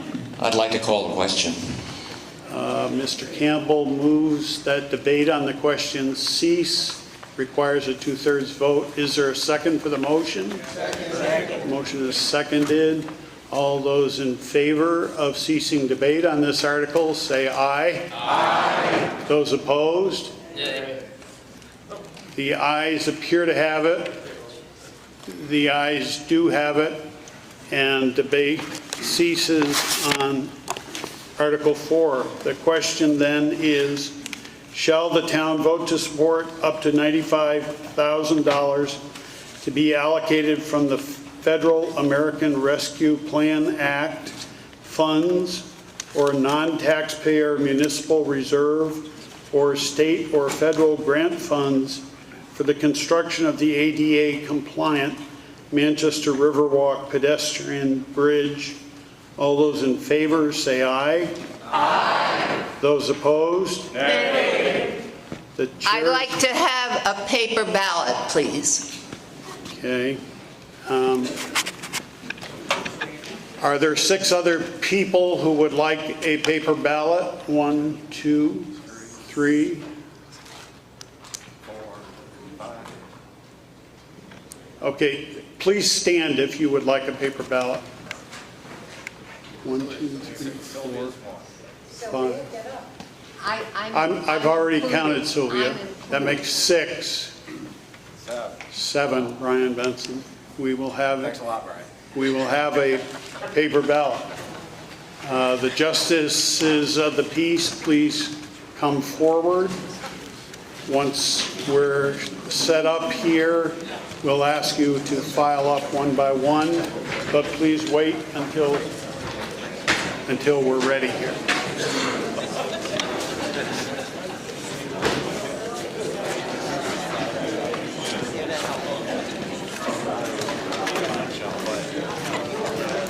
Okay, we need.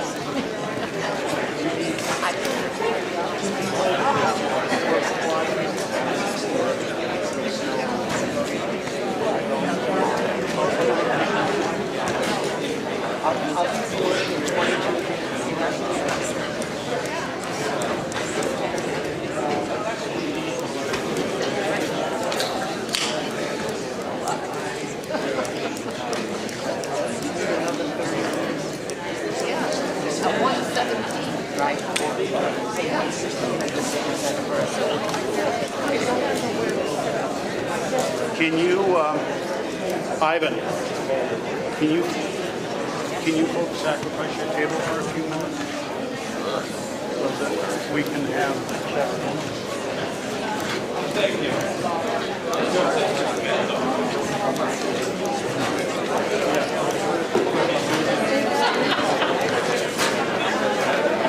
Justices.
come to order for a minute.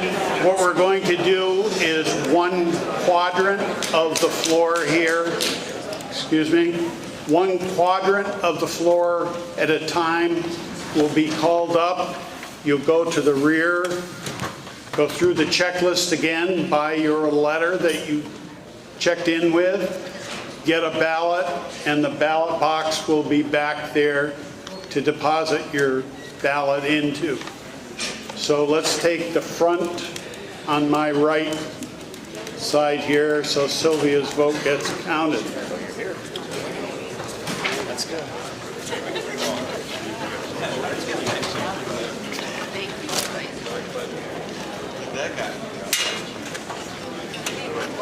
Yeah. I am a resident of Manchester. If it's appropriate, I'll make the same motion. Articles 11 through 17 are all allocations to... 7 through 17 are all allocations to not-for-profits, essentially public service.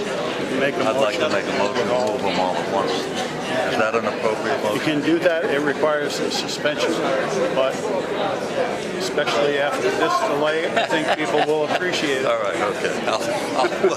And if they don't, they don't. If they don't, we'll be here for longer. Right.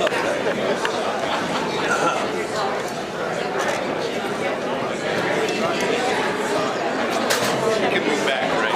Yeah, I'm sorry. That's all right. You know, they just have somebody hitting their What I asked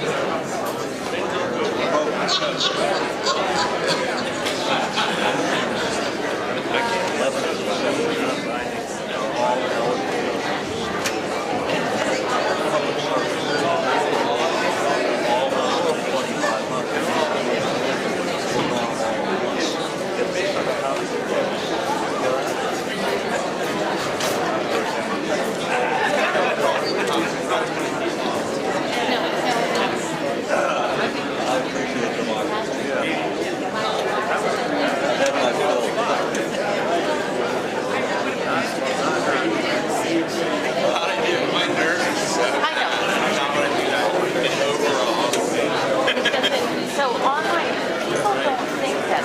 People think if I do it online, electronic transfer, and it's not. They send us a real check. They don't understand. Depending on the day, we have to have, yeah. So that's not. Yeah, that's okay.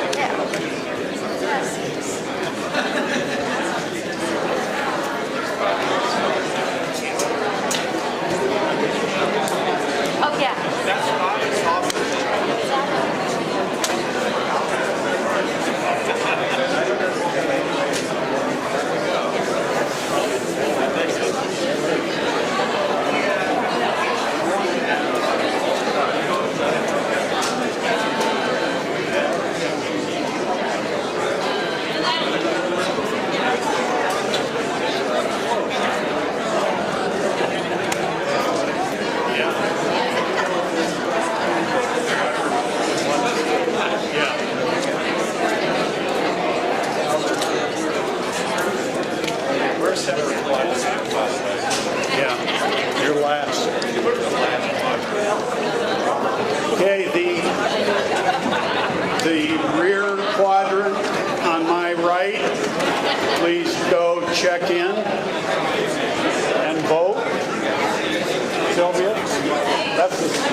checked in?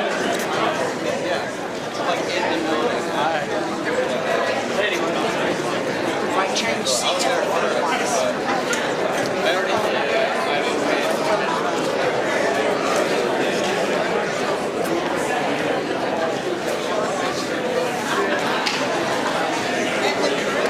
Well, I just say hello to Steve.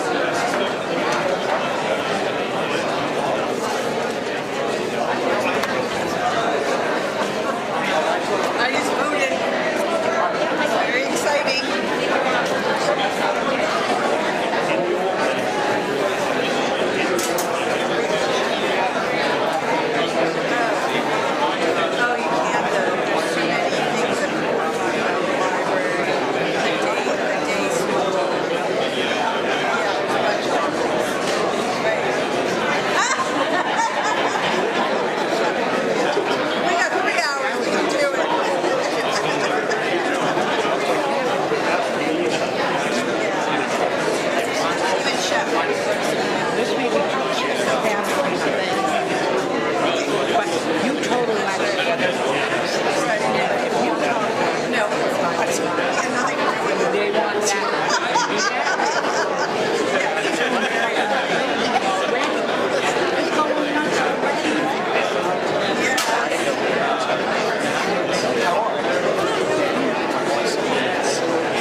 Okay, if you've already voted, please return to your seats so I can tell. And the last quadrant to the rear on my left should now go check in.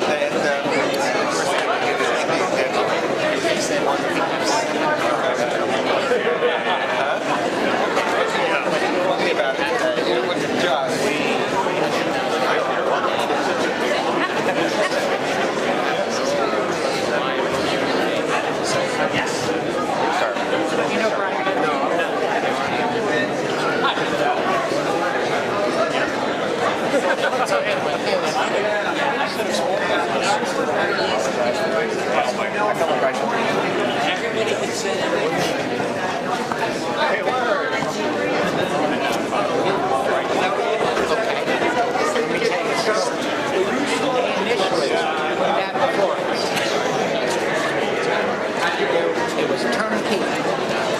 Now they want to put $25,000 because it's got to be ADA compliant. So, Right. yeah. You're wrong. Very wrong.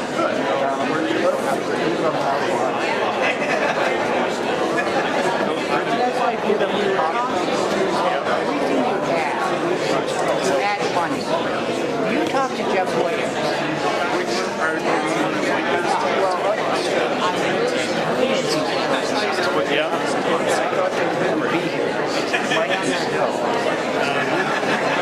Oh, I know. Until somebody slips in the lawsuits Article 18, to transact any other business appropriate. So you can speak about that. Someone has already spoken to me about making a motion to deal with 7 through 17, all in one motion. So it could come up sooner than it appears. Did they talk about the building, the child? There's no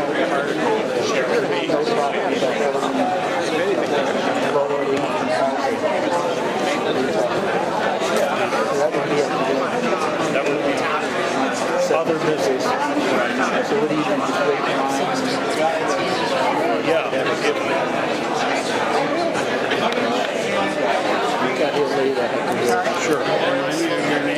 Larry. I'll be sure to recognize you. I knew him, but just Remind you.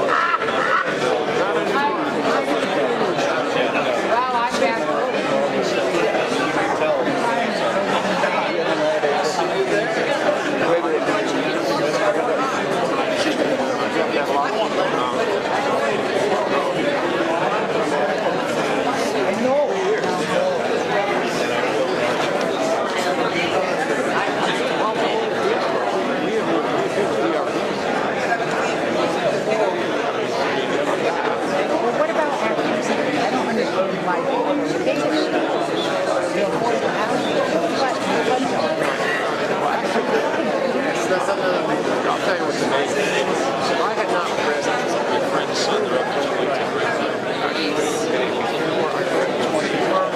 I would have.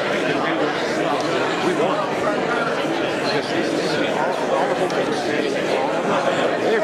Yeah. Now tell me, there is an option. Oh, yeah. Well, why don't we use some of our water?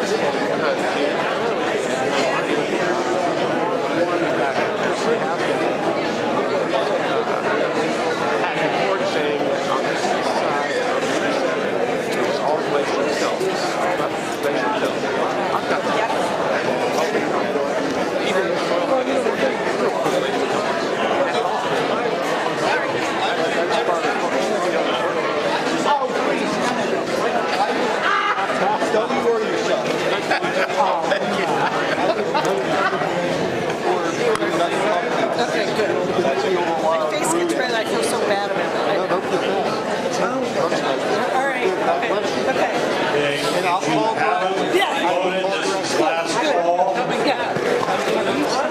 Please go to the check-in at the rear.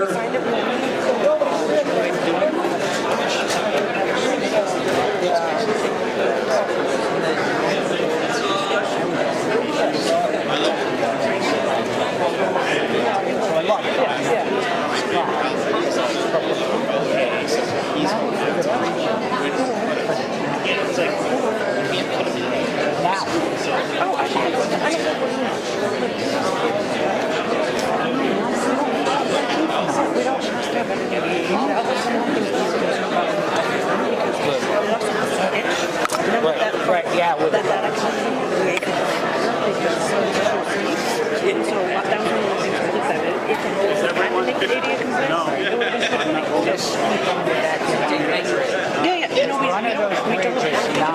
The only reason why we're thinking about changing it was because the lawnmower can't get through. But so what? We'll just park it and move it. Like, it's, yeah, but it's not. We don't have to do any of that. We don't have to do any of that. Thank you. Yeah. Yeah.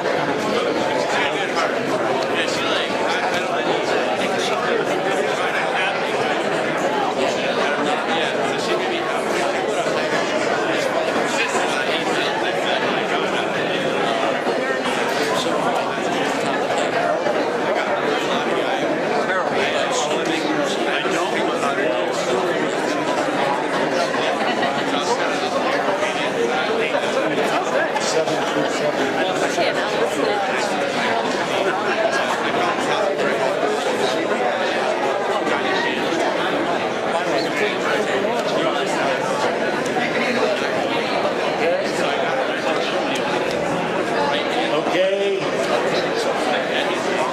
Last call. If everyone has been through, the ballot box is closing.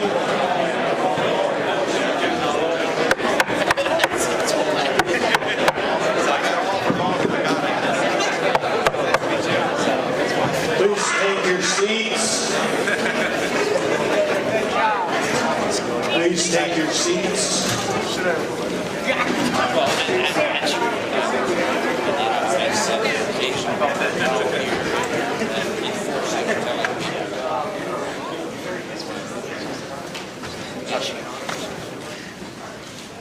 Okay, the ballot box is now closed. Will the justices please count the ballots?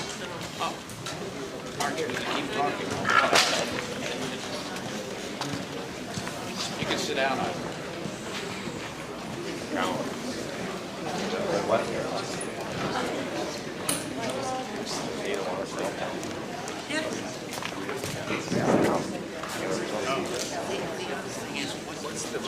it's the election official world. Do you need us, Anita? No, I think we're good. No, I think we're good. Is that right? What do we have? Went out of microphone range. And with the mouse ball, you can't read their lips.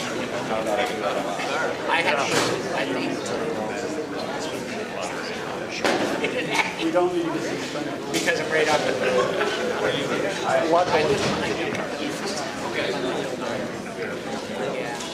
I was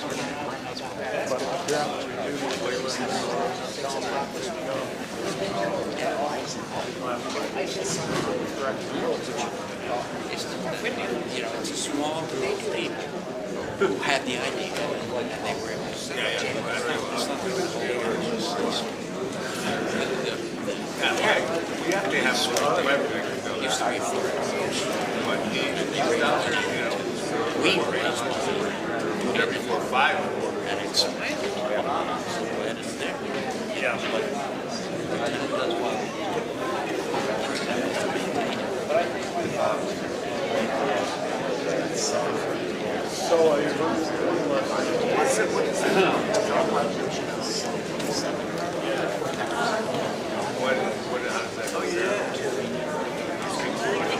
Because the last one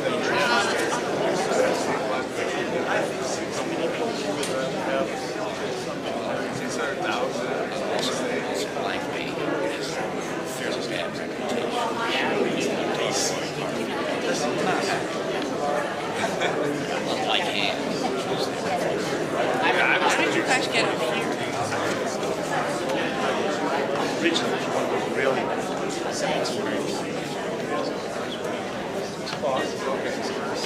1791. Yes, I've been here. I sometime.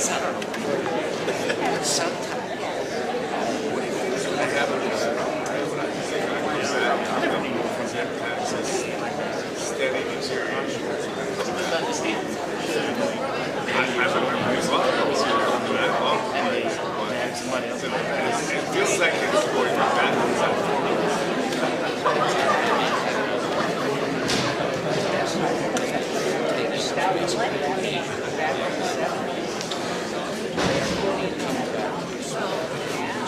Well, I mean, it's a pages.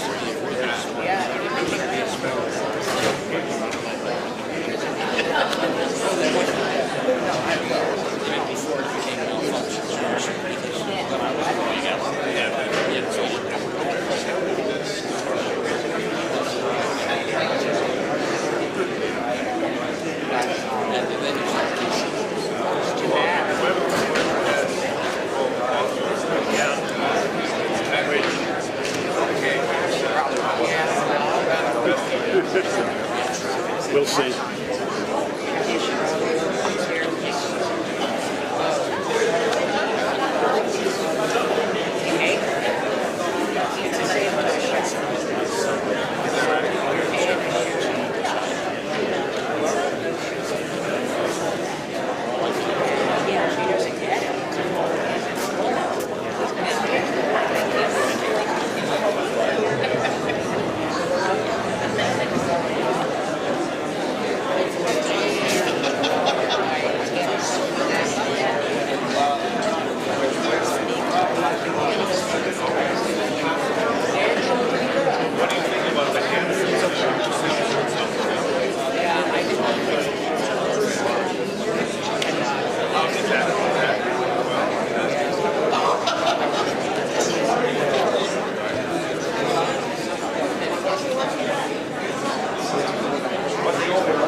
I'll second it. Right here.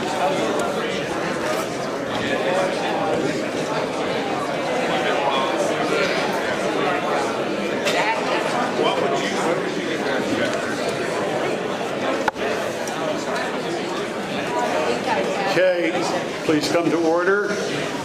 Listen to the results of your vote. Those in favor, 65. Those opposed, 35. One abstention. And the article is approved. The recommendation is approved. Article 5, shall the town vote to exempt from taxation for a period not to exceed 5 years the real estate of the Manchester Rod and Gun Club located at 487 Recreation Park Road in the town of Manchester. Is there a representative from the Rod and Gun Club to move the article? Mr. Moderator, I'm just over on the side because I'm not a town resident, so I think we need someone from the town to make the motion. Yeah, we do. Brian Vogel makes the motion, seconded by Bill Drunzett. You can come forward to the microphone now if you'd like.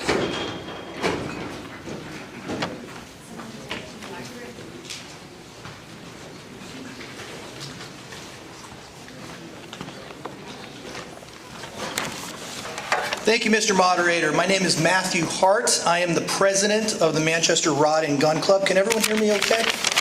All right, thank you very much, because I'm deaf in my left ear, thanks to Uncle Sam, so I don't know how loud I'm talking sometimes. So I'll try to be succinct as possible because I don't want to take up any more of your time. I'm here to explain who we are and why we're here, like I said, I'll try to do that as quickly as possible. The Manchester Rod and Gun Club is a nonprofit. We've been in existence over 100 years. I think we're the oldest in the state of Vermont. Our primary organizational drive, force task is conservation, hunting, fishing.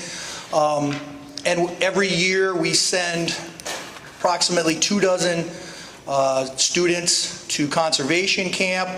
We support the local 4-H and provide them with funds necessary to do their different activities.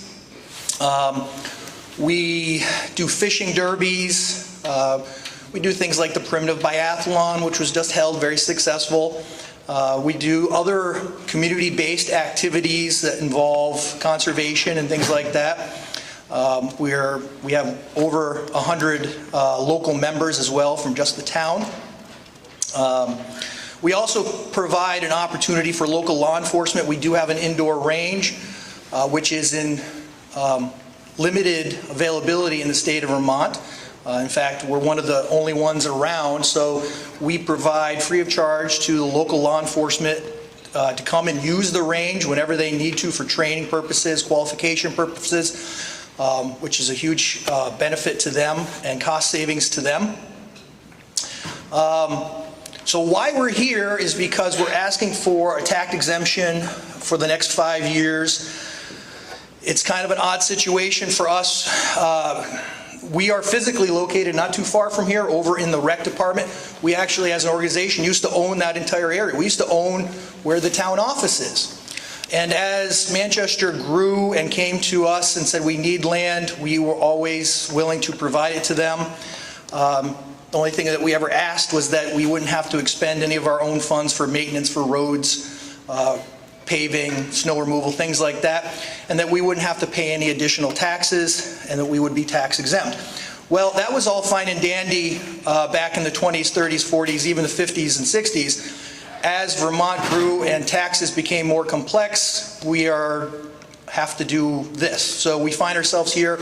If you go to page 40 of the town book, you'll see from there's an explanation of what we were tax exempt last year and what the amount was. It was approximately, I think, $2,369.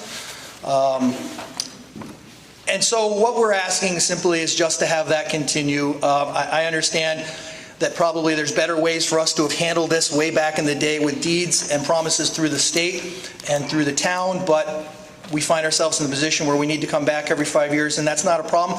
And frankly, it's good for the town to know who we are and why we're here.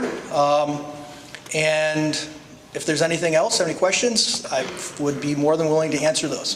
Thank you, Mr. Moderator. Thank you. Is there anyone else on this article? If not, the question is, shall the town vote to exempt from taxation for a period not to exceed 5 years the real estate of the Manchester Rod and Gun Club located at 487 Recreation Park Road in the town of Manchester? All those in favor, say aye. Aye. Those opposed? Nay. The ayes appear to have it. The ayes do have it, and Article 5 is adopted.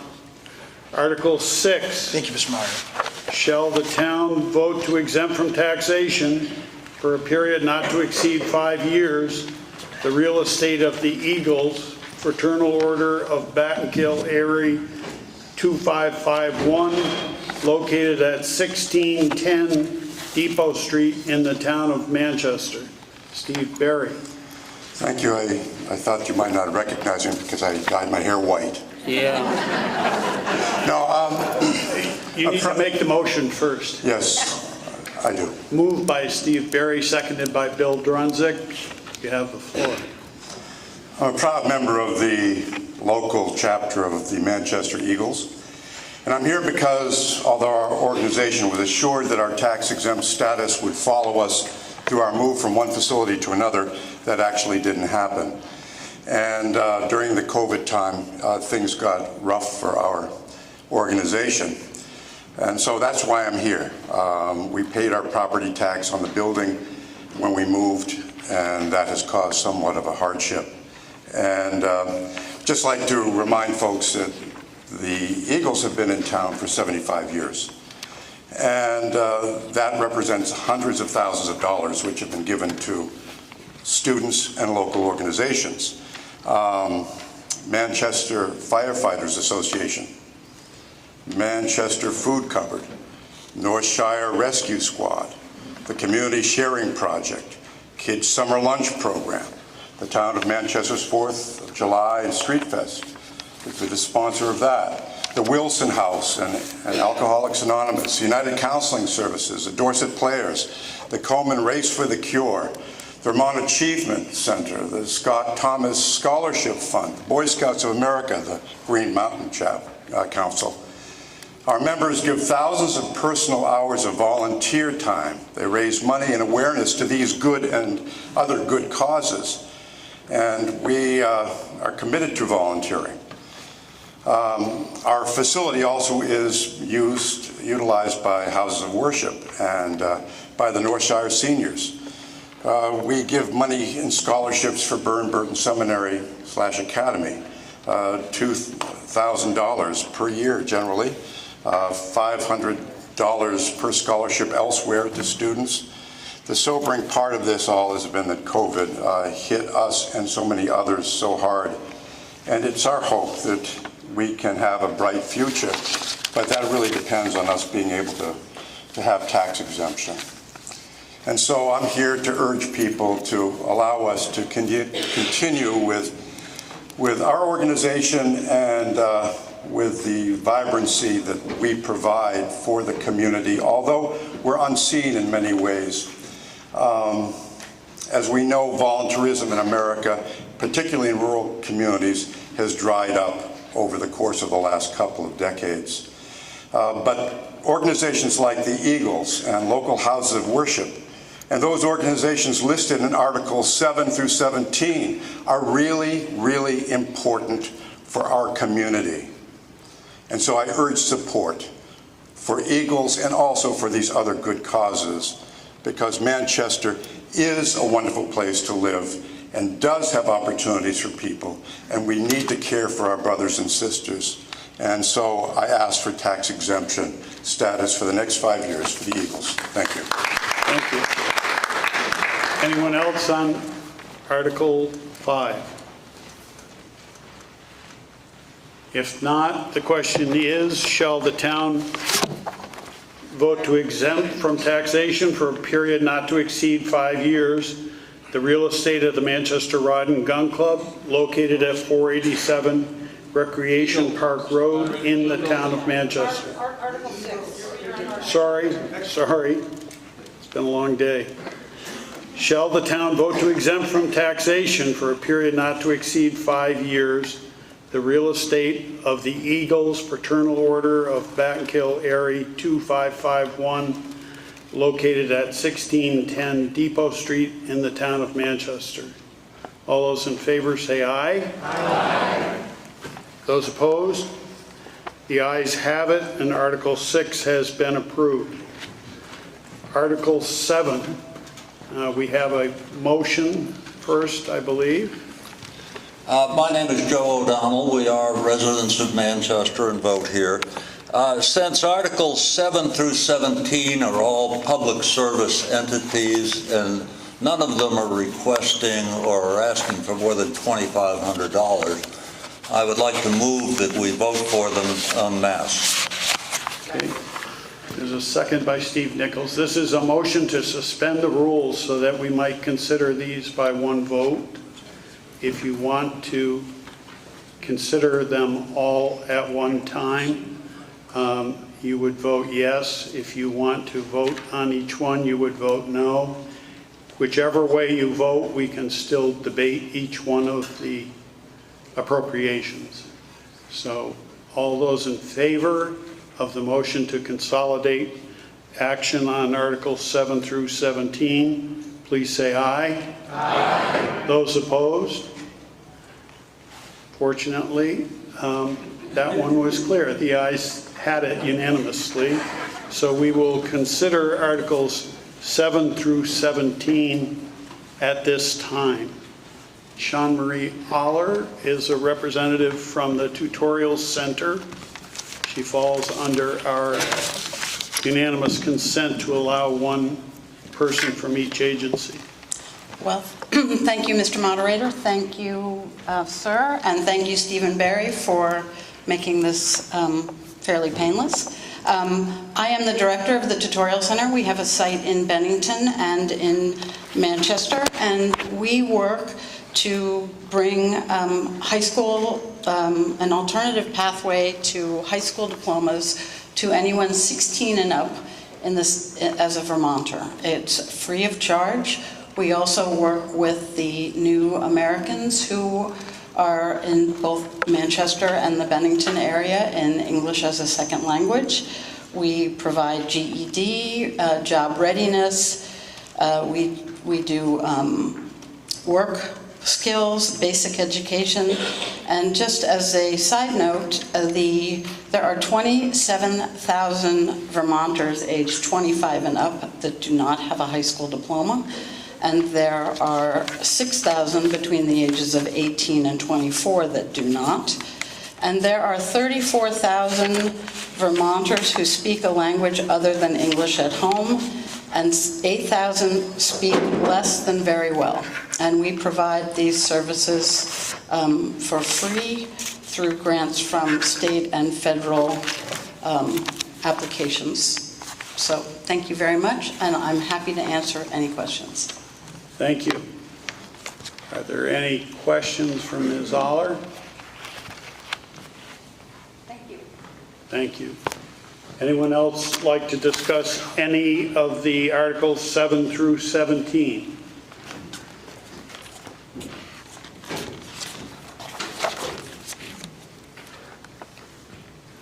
Good afternoon. My name is Victoria Silsby. I'm a resident of Manchester and the prevention specialist at the Collaborative. I'm here with appreciation to the voters of Manchester for their continued support of appropriating $1,000 to the Collaborative. We are nearing our 25th year as an organization and 20 years of our signature asset building and education program for middle and high school students in Manchester and beyond, which is also based on our restorative and resilience practices. Manchester young people immensely benefit from this appropriation, and we ask for your vote today. Thank you. Thank you. Anyone else on Articles 7 through 17? Please come forward.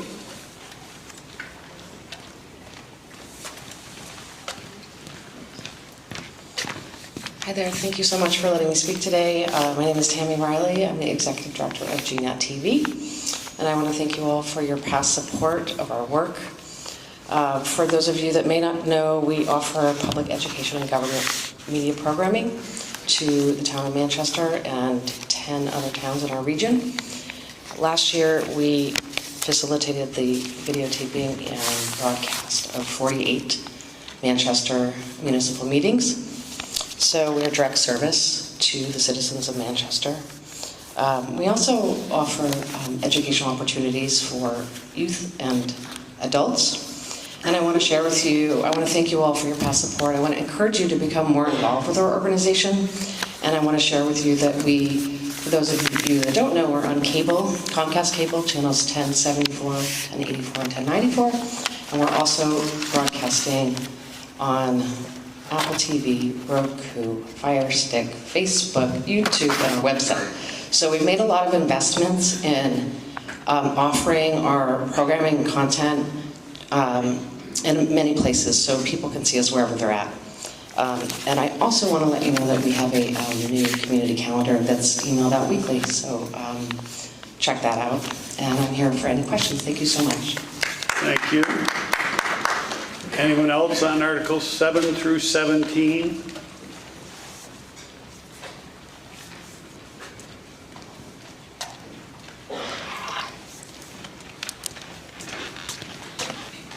Hi, thank you. I'm Lenora Volkmer. I'm the Bennington County Volunteer Coordinator for Green Mountain RSVP. I'd like to start off by saying thank you for the opportunity to speak on behalf of our program, and thank you to the community members of Manchester for your past support, and of course, thank you to our volunteers for the service that each of you provide to the community. Green Mountain RSVP Retired Senior Volunteer Program helps to match individuals age 55 plus with volunteer opportunities at local nonprofit organizations. Currently, our volunteers provide service to the Manchester community and surrounding towns in the following ways.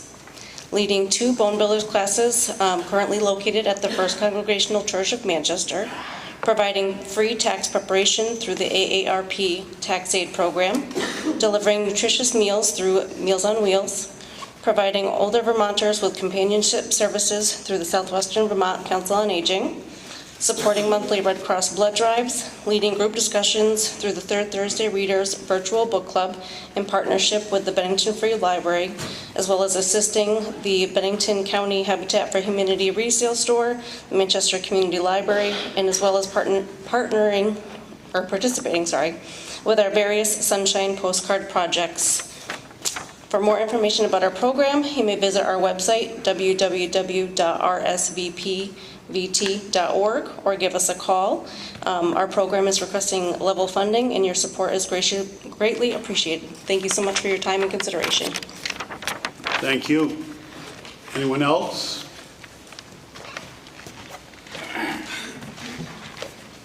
Yes, and I'll be brief. My name is Kjeld Alstrup. I was here planning to make a long speech on behalf of Habitat for Humanity as well as Neighbor to Neighbor, but since you already appropriated the money, we appreciate it, and you can read all about it in the report, so I will not bore you any further. But thank you very much. Thank you. Anyone else? Articles 7 through 17.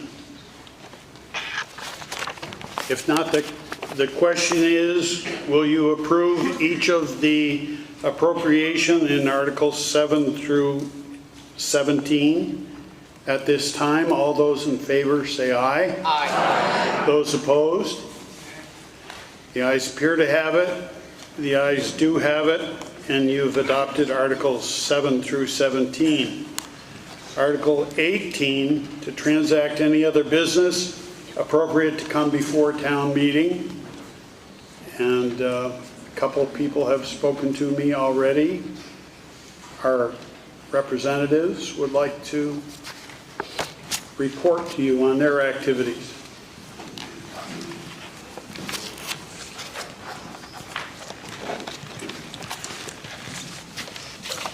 Kind of odd to be facing back to you as we speak.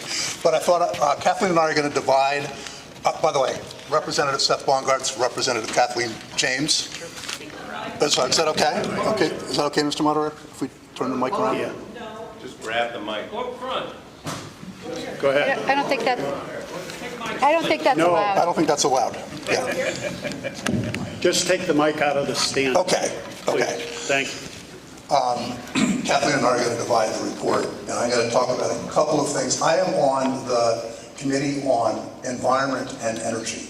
It used to be called the Natural Resources Committee, but this year we also got the entire portfolio of what was the Energy Committee. So we've got a lot going on in our committee. But I thought I'd talk quickly about the bottle bill, which we passed out of our committee last week.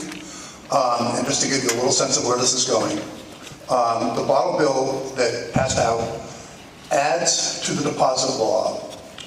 Effectively, it adds water bottles, all the plastic water bottles that we see people drink, and there's a couple other things that go along with that, like flavored carbonated drinks, and wine.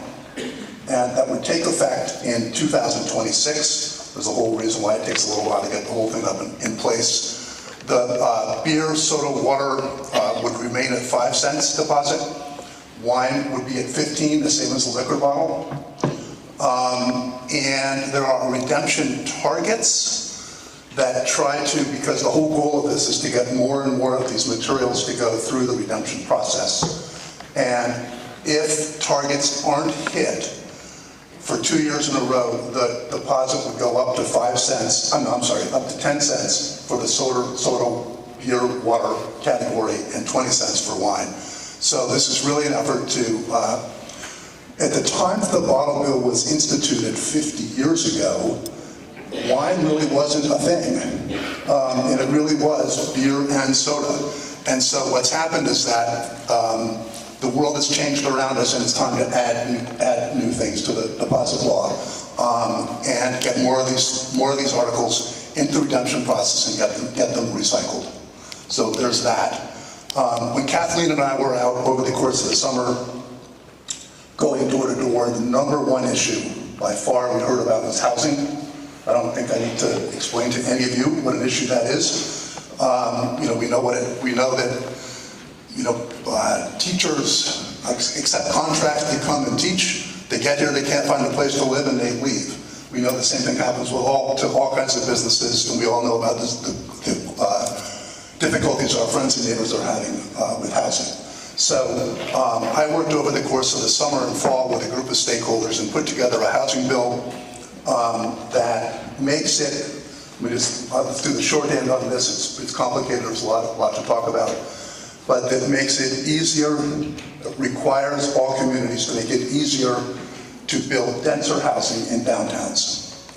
And the Vermont Housing Finance Agency estimates that in order just to meet current demand and keep housing at the level we need for those people who live here and who we can count on coming, we need to build 40,000 units of housing in the next 8 years.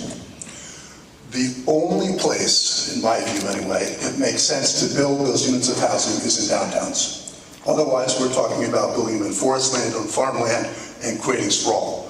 And so the bill is about making it easier to build housing in downtowns. And I'll just leave it at that, and people can ask questions if they want to. And finally, my committee, for my committee, we're going to have 2 major bits of work for the second half of the session.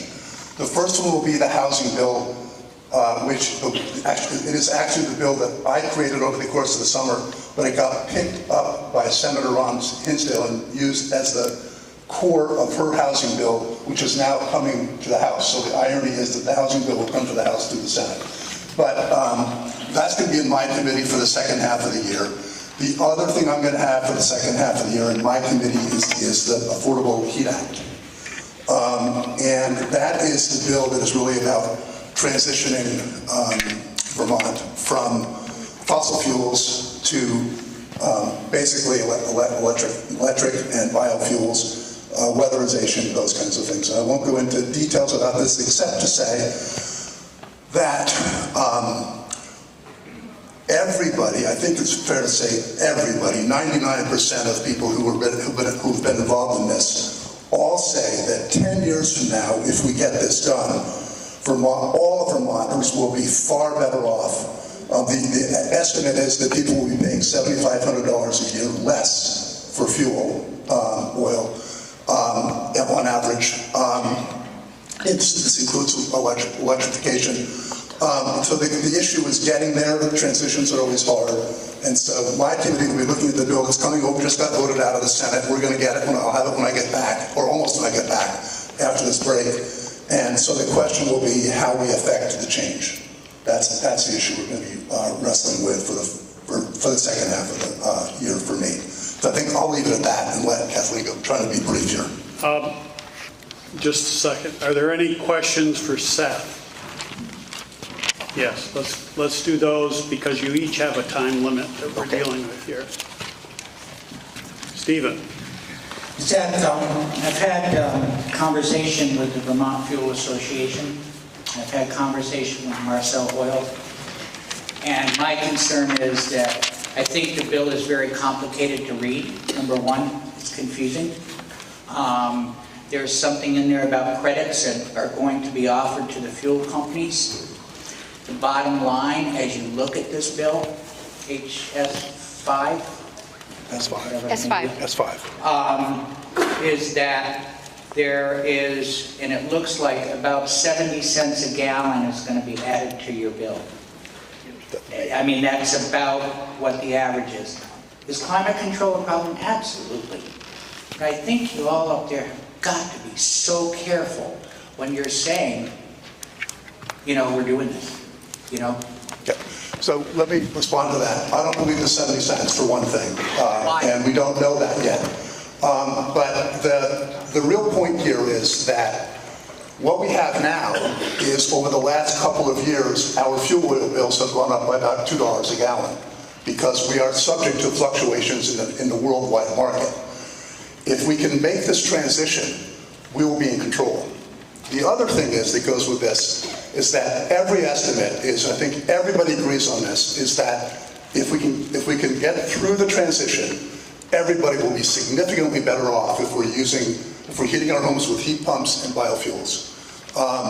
We send, just in Bennington County alone, we send $100 million a year out for fuel oils, for fossil fuels. And if we can make the transition to electric, we're keeping those dollars here, we're keeping these dollars in our pockets, and it is a lot less expensive and much less volatile because we will be in control.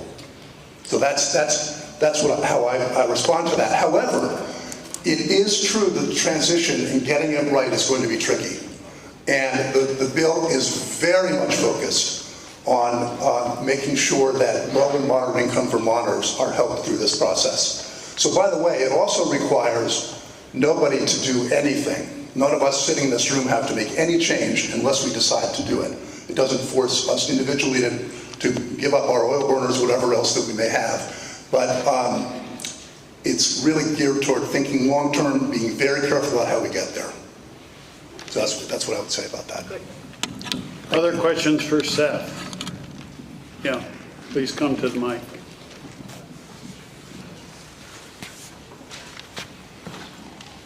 Some of you people know me, some of you people don't. I've lived here for 40 years.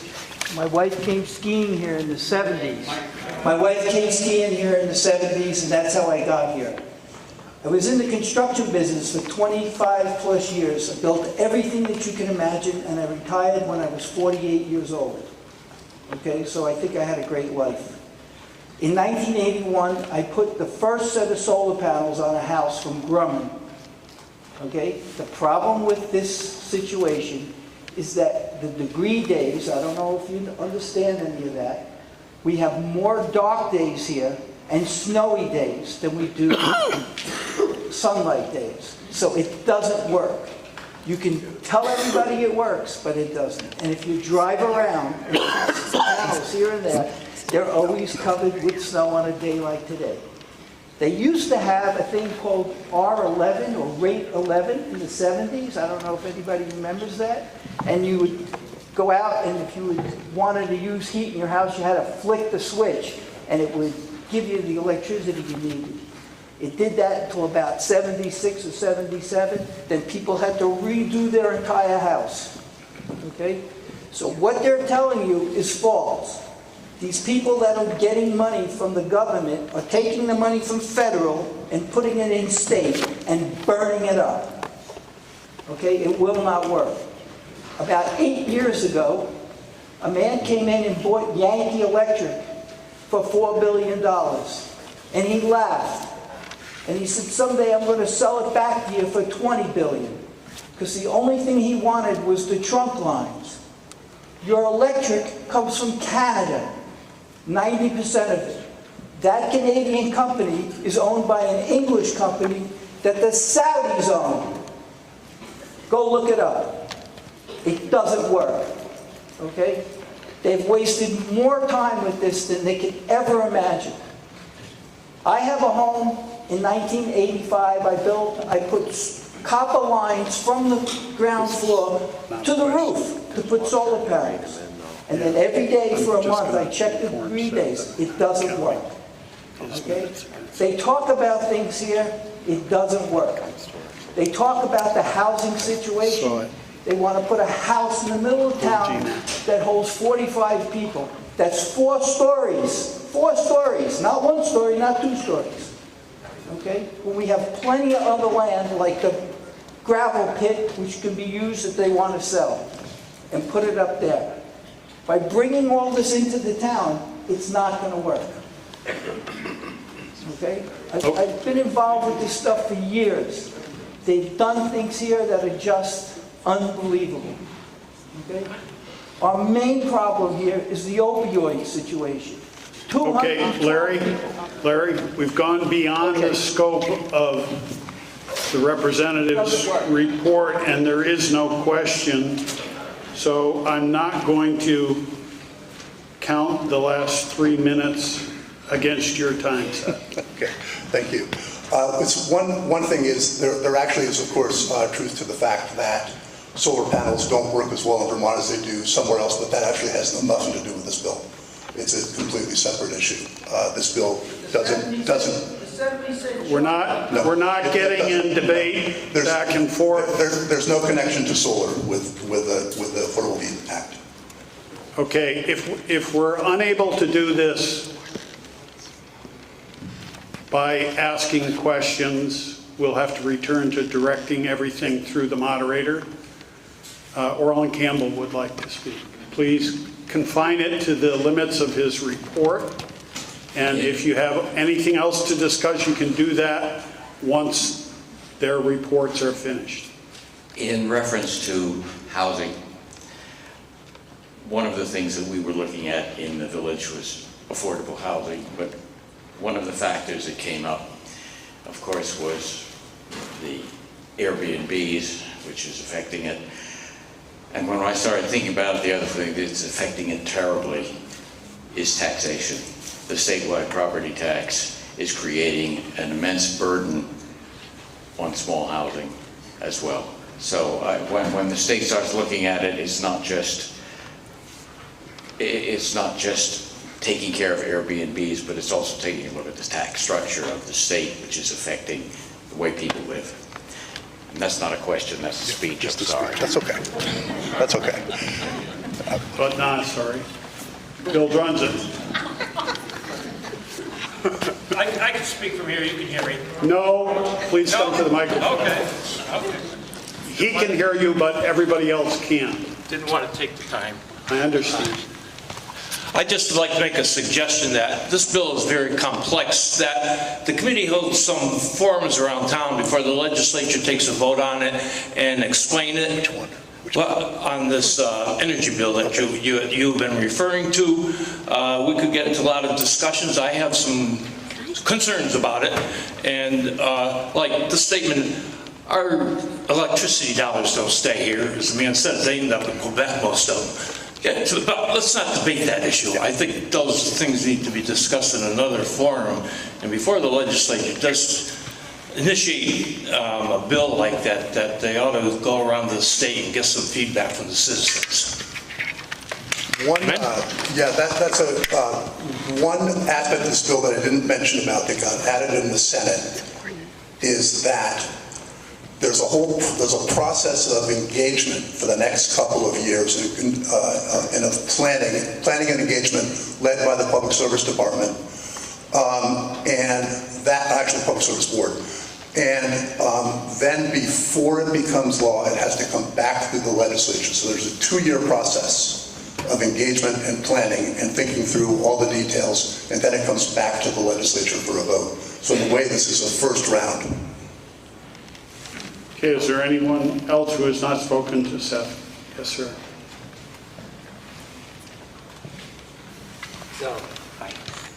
So I just have a question, and these are kind of fun things, I think.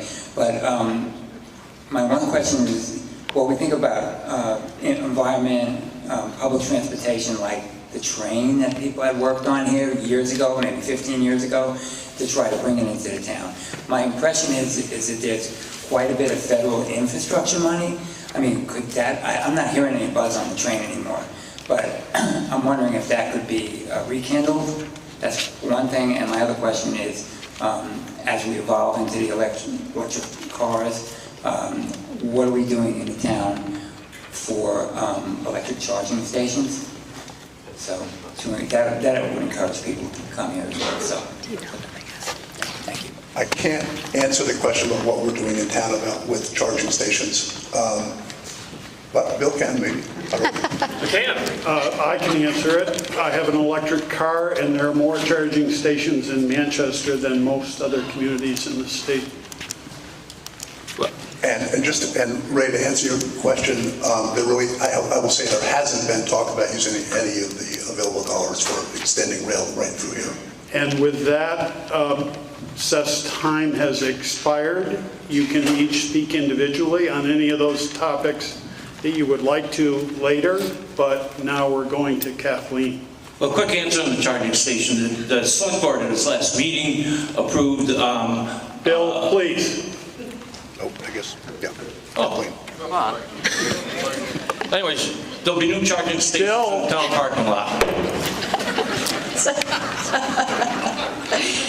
This is actually great. When we got moved to other business, I thought... Not great. This is not an great. example of what goes wrong when we open everything up to a free for all. We have an agenda that's been given to us by the select board. We have limits of Robert's rules. If you want to suspend Robert's rules and allow him to speak more than 10 minutes, anyone can make that motion. But we need to stick to this in order to get through this in a timely manner. We have lousy attendance as it is anyway because our meetings take so long. And so please, this requires your cooperation. Everybody thinks their little bit doesn't make any difference and is very important, but your little bit adds up to 5-hour meetings. So Kathleen, my event is over and my time. My apologies, Mr. Moderator. So I'm State Representative Kathleen James, and what I meant was that it's great to be here today. I didn't think folks would still be around at other business. So I am serving this year as Assistant Majority Leader, and I am also serving as Ranking Member of the House General and Housing Committee. So one thing that's kind of great about that for our community is that in the legislature, or at least on the House side, housing issues get divided between 2 committees. Land use, zoning, and regulation runs through the committee that Seth serves on, and then the General and Housing Committee handles the other half of housing issues. So between the 2 of us, we sit on the 2 panels that consider housing. While Seth's committee focuses on land use issues, my committee focuses on big programs that support the construction of housing around the state, that support the creation of new housing around the state, or that support housing supportive programs, right? So helping Vermonters who are homeless, for example, not only the housing they need, but some of the services they need.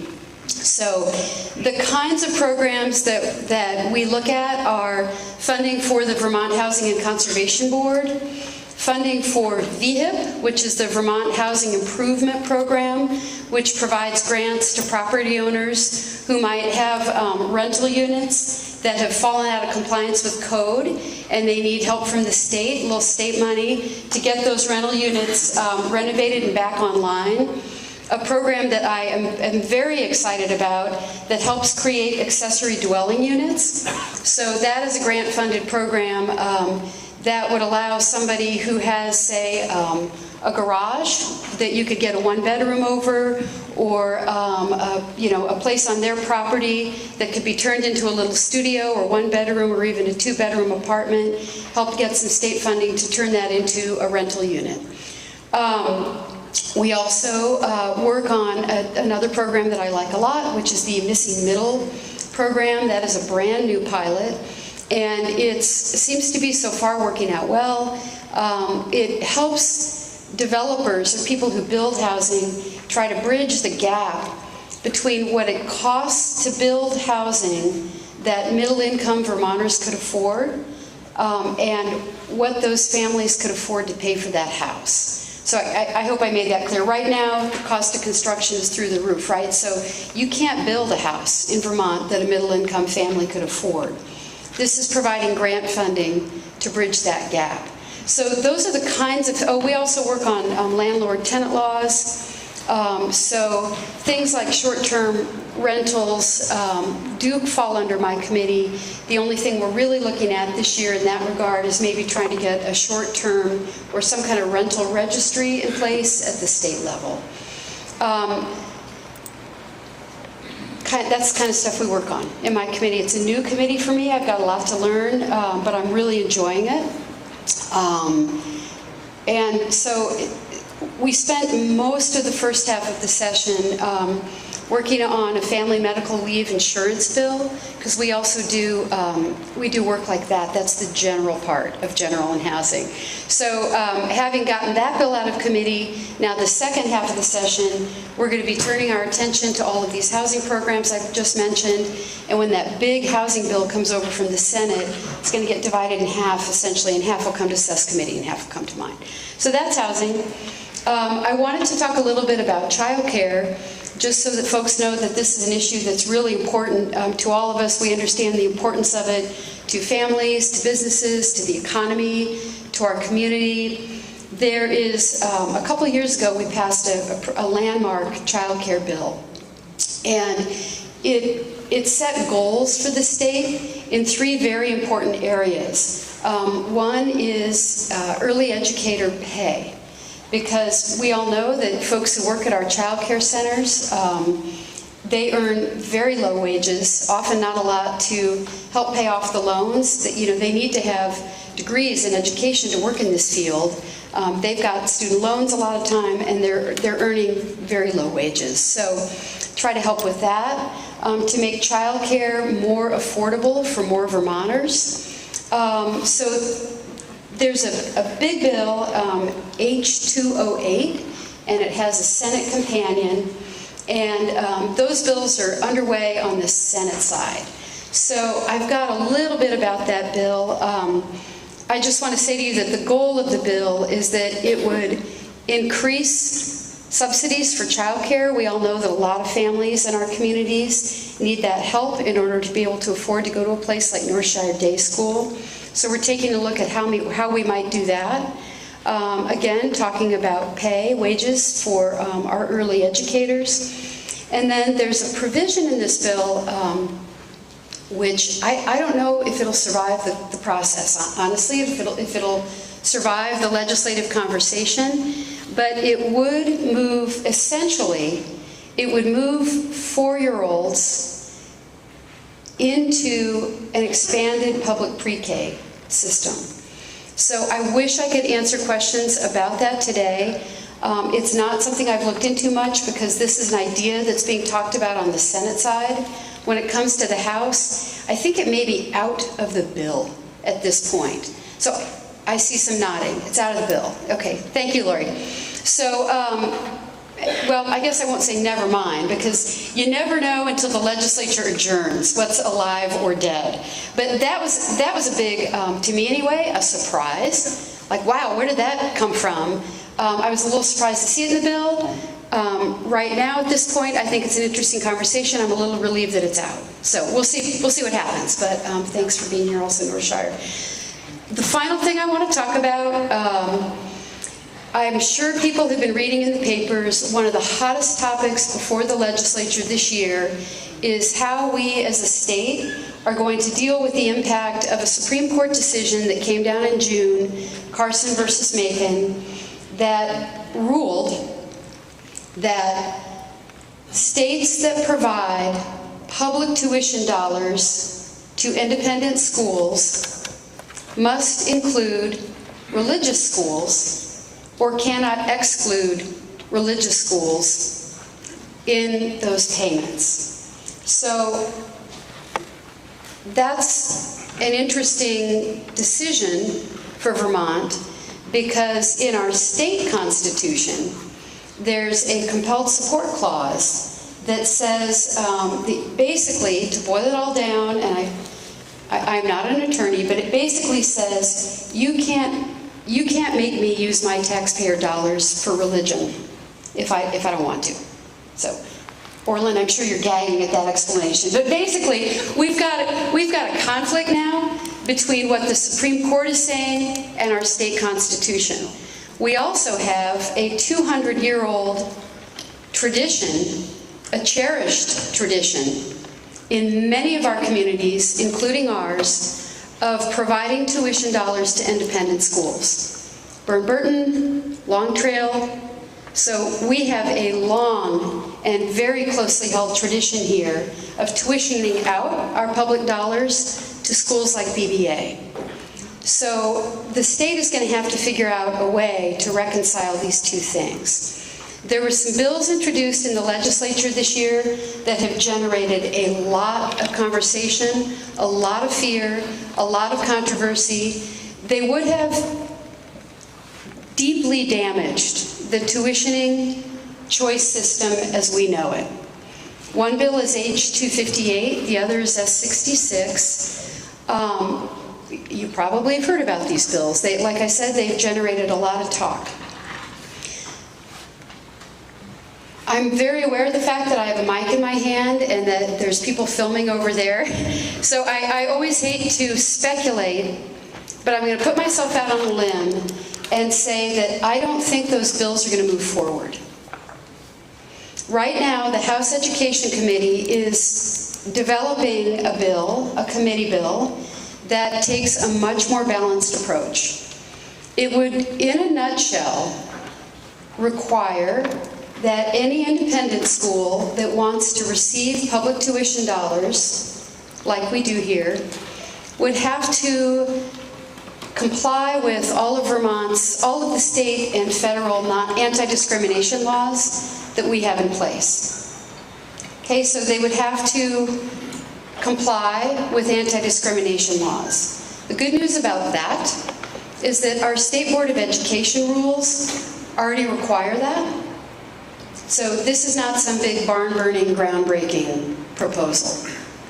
They would also, they're also considering requiring accreditation. Okay, so if you're an independent school and you want to receive public tuition dollars, you have to be accredited by one of two organizations. So for those of you who read Vermont Digger, there was actually a great article in Digger this morning about the approach that the House Education Committee is considering. It would be an approach that would be considerably less impactful on our community. So this is something that Seth and I have been working very, very, very hard on in the State House. We've been hearing from a lot of people.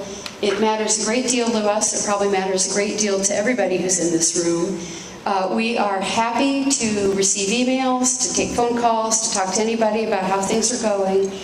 But the only thing I can say is that for folks who have been concerned, things look a lot better this week than they had been looking in previous weeks.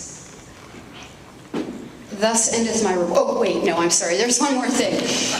We did bring our town meeting reports. They're back on the table. And there's kind of a really neat comic book that the Secretary of State's office is publishing this year for kids about our state government. And please grab a couple copies, and I've got more too. And we also have a handout on the, dare I say, Affordable Heat Act. And I think the idea about having a community forum to talk about that at some point in the future is good. Okay. Your time has expired. Is there anyone else who would like to discuss other business? Stephen Nichols. I have a question, if I may. You can speak, Okay. and you can ask her a question, but her report is over. Here you go, Steve. I just want to, I think the thing that's frustrating, you guys are doing a great job, and doing the constituent meetings to have us come and do, and your news weekly thing is fantastic. Two things. One, I think the irritation we have is that, and you can correct me if I'm wrong, in that bill that determined of building affordable housing, downtown excludes those buildings for being in flood zones. I want to know why the legislature voted to build affordable housing in flood zones. Is that correct? It's way too complicated. It's way too complicated to answer with Go to the microphone. Yeah. That's good. I thought Seth's time was expired. Okay. This, just to be clear, we're on Stephen's time now. Oh, got it. Okay. And your question was, did the legislature last year allow for construction under some circumstances of buildings in flood zones? The answer is yes. But there are different kinds of flood zones. There is the raging river, if you will. You can't build in a raging river. But in areas that flood, I'm using shorthand here, but where the waters rise as opposed to flood, if you meet certain criteria, then you can, one of which is, by the way, to build a couple of feet above the 100-year floodplain. The reason for this is that to the extent that we're trying to affect vibrant downtowns and infill development in downtowns, the problem, the inherent conflict is that most of our towns are built on rivers. And so you either have to figure out a way to be able to build in downtowns, or you accept sprawl. And so what the bill did last year was say that if you have proper river corridor protections and regulations above stream and below stream, and if you build to certain specifications, most notably being raising the building to 2 feet above the flood zone, then you can build in downtowns. So it's not just affordable housing, incidentally, it's all housing. Thank you. Anyone else? Yes, sir, in the rear.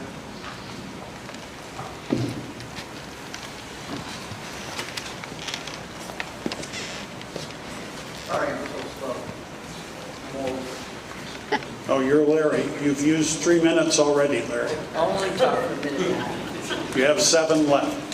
Pat me on my shoulder. I will. Seth, I'd like to ask you a question about the Shire building they want to build in town. Do you know anything about it? Do you know anything about the Shire building they want to build in town? Do you know how many stories it's going to be? No. Well, I got a drawing of it the other night. It was 4 stories. And then they want to put parking underneath. Is that correct? Okay, so that makes it 12 feet more. Because by the flood stage from the federal government, you have to build in a floodplain, whether it's 100 years or whatever, the first 12 feet has to be. So anybody that's parking their car underneath there and is sleeping in the middle of the night and the water comes in, their car's going to get ruined. Okay? You don't understand any of that. So did you see the size of the building? It's 45 units. Okay, behind the 3 stores. Okay, the town could not put the town hall down there because they have documents in the building, and that's why John was denied the building, because they just wouldn't let you put anything there. Okay, so he knows nothing. As our representative, you should know all the. I'm just a lay person that doesn't know anything. Okay, and I know these things. I'm trying to figure out what the question is. But anyway, the question is the building that's going there that they have a pre-approval for and a design concept to, people know nothing about. Does anybody know anything about that building? and how big We're it's not, going to be? we're not doing a poll. I'm just having not a doing a question. poll. I'm asking him the question. If you have a question, do you know what the relinquish the building is and microphone what so they're he can building there? answer.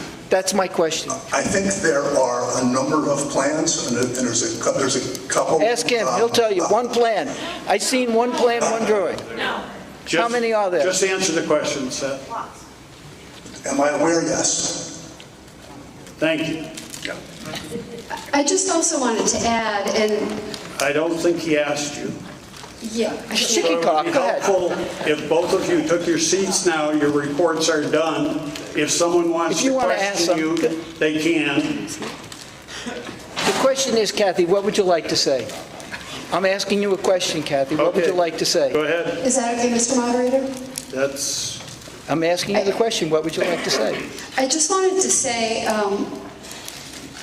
that I think that this kind of debate is, as I earlier said, great, and I really welcome it. I want to try to separate out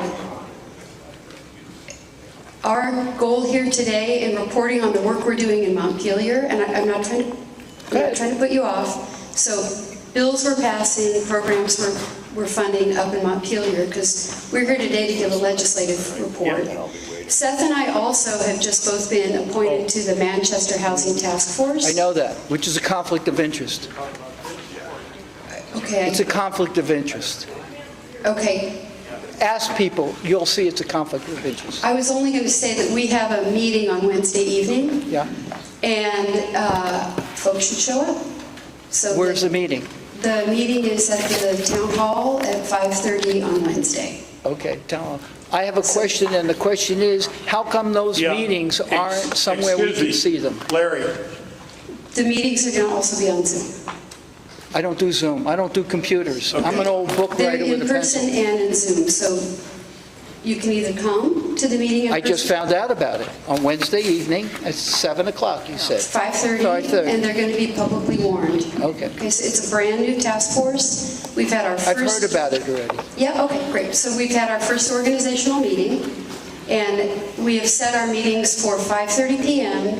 on the second and fourth Wednesday of every month at Town Hall and on Zoom. So agendas will be posted And 48 hours before, just like all town meetings. The question to you is, how are people supposed to come at 5:30 and not 7 Your o'clock? time's up. Sorry. Thank you for having us. Greg, Thank you, Mr. Moderator. Everyone has, I hope, a copy of the town report, and inside a dedication was written by Wayne Bell, and I direct your attention to that. And I rise to read a letter from the former town manager in response to the dedication. I regret not being able to attend the 2023 town meeting. I'm truly honored to be included on the front cover of the town report. This is from John O'Keefe, by the way. To me, having written so many of the dedications in the past, this is the greatest civic recognition that can be bestowed upon someone from Manchester. Joining the ranks of Doug and Cynthia Kilburn, Ed Morrow, Tim Waker, Tom Sterling, Sylvia Jolivet, and others is humbling, to say the least. Today, our youngest daughter has an opportunity to compete in Boston at the New England Indoor Track and Field Championships. She takes great pride in representing our small community of Manchester and Burton on the larger regional stage, and it's of great importance that our family support her.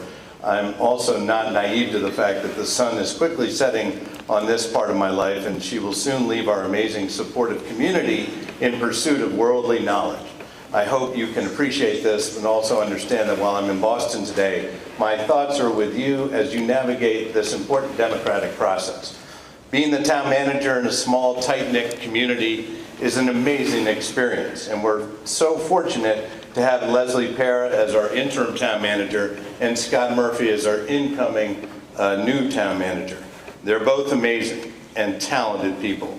Our ability to attract and retain the best talent in this and other positions going forward will be based not solely on compensation, but how we're able to support these people as they perform their difficult duties for the greater benefit and furtherment of our amazing community. To not be at town meeting this year after having attended and participated in the last 16 town meetings, celebrating our community, our democracy, our shared values, and yes, our differences, gives me a sense of emptiness. Some things I suspect will never change, though. I trust that Sylvia is sitting in a regular seat to the left of the moderator in the front row and near the aisle. If not, please tell her to move. Town meeting is all about tradition, after all. John O'Keefe.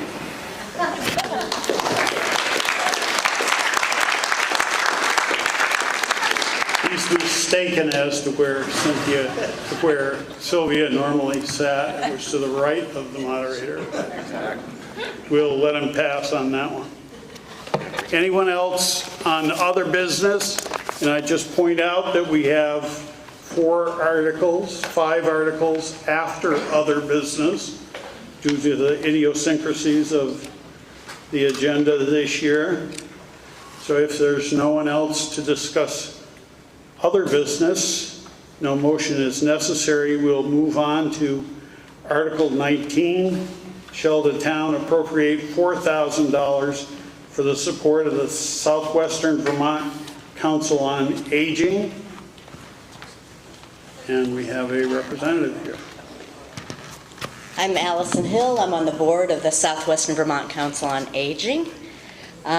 Step a little closer to the mic. There you go. I just want to quickly tell you a little bit about the many essential services we provide for the ever-growing older residents of Bennington and Rutland counties. We provide case management services so that elders receive the needed services. We provide nutrition support, which includes Meals on Wheels, congregate meal sites, as well as individual nutritional counseling. We have a senior helpline where seniors can call to get all sorts of different guidance. We provide legal assistance, mental health services, transportation, money management assistance, Medicare enrollment assistance, as well as many other services. So I want to thank you for your past support and hope that you will be able to support us again on Tuesday. Thank you. Thank you. Anyone else on Article 19? If not, Article 20. Shall the town appropriate $10,000 for the support of the VNA and hospice of the Southwest region? Is there anyone who would like to speak to that? If not, we'll move on to Article 21.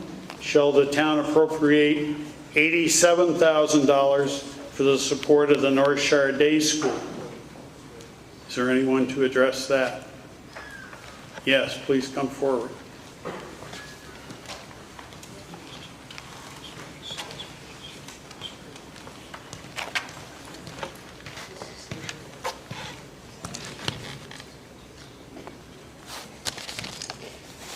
Hi, I'm John Como. I'm president of the Board of Trustees at North Shire Day School. We would like to thank the community for all their support over the last several years. This year, we are requesting level funding. North Shire Day School is a nonprofit organization and the only pre-qualified pre-kindergarten provider between Sunderland and Manchester. We are a resource to other programs through mentoring and professional development opportunities. We are responsive to community needs and other family support and are committed to continuous quality improvement as evidenced by our 5-star status. NDS lays the foundation for later school success. Behind the scenes, there are hundreds of children in Bennington County who are unable to access early childhood education they need. Your support benefits our entire community by providing a nurturing, reliable, and inclusive place where children grow and thrive while their families serve as bakers, builders, landscapers, cleaners, lawyers, electricians, mechanics, teachers, volunteers, veterinarians, firefighters, doctors, and so forth. With your support, everybody wins. In fact, every child enjoys a $4,600 annual subsidy at North Shire Day School. We rely on grants, scholarships, and special programs, town funding, and private gifts to fill this gap. Town appropriations help NDS fulfill our commitment to deliver exceptional early childhood education to as many children and families as possible, regardless of their ability to pay. Thank you. Thank you.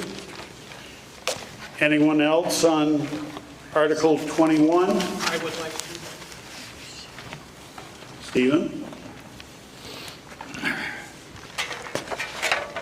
What a great organization. Years ago, my neighbor was Sarah Larson, and Sarah donated the money to get this going on Highland Avenue, I believe, right, Ivan? And my dad was the plumber of that building, so I was very fortunate to be part of the daycare program. My concern is, one, in looking at your budget here in the town report, how do we know that the $85,000 that the town of Manchester appropriates is used for town of Manchester children? Somebody answer that question? John, do you want to answer that?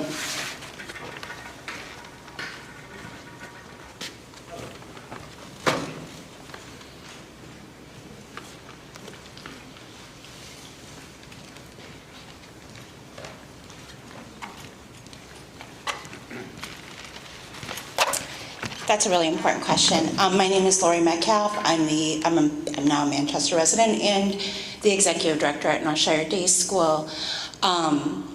So our appropriations requests for the three towns, Sunderland, Dorset, and Manchester, were calculated based on the percentage of children that we're serving in each of those towns.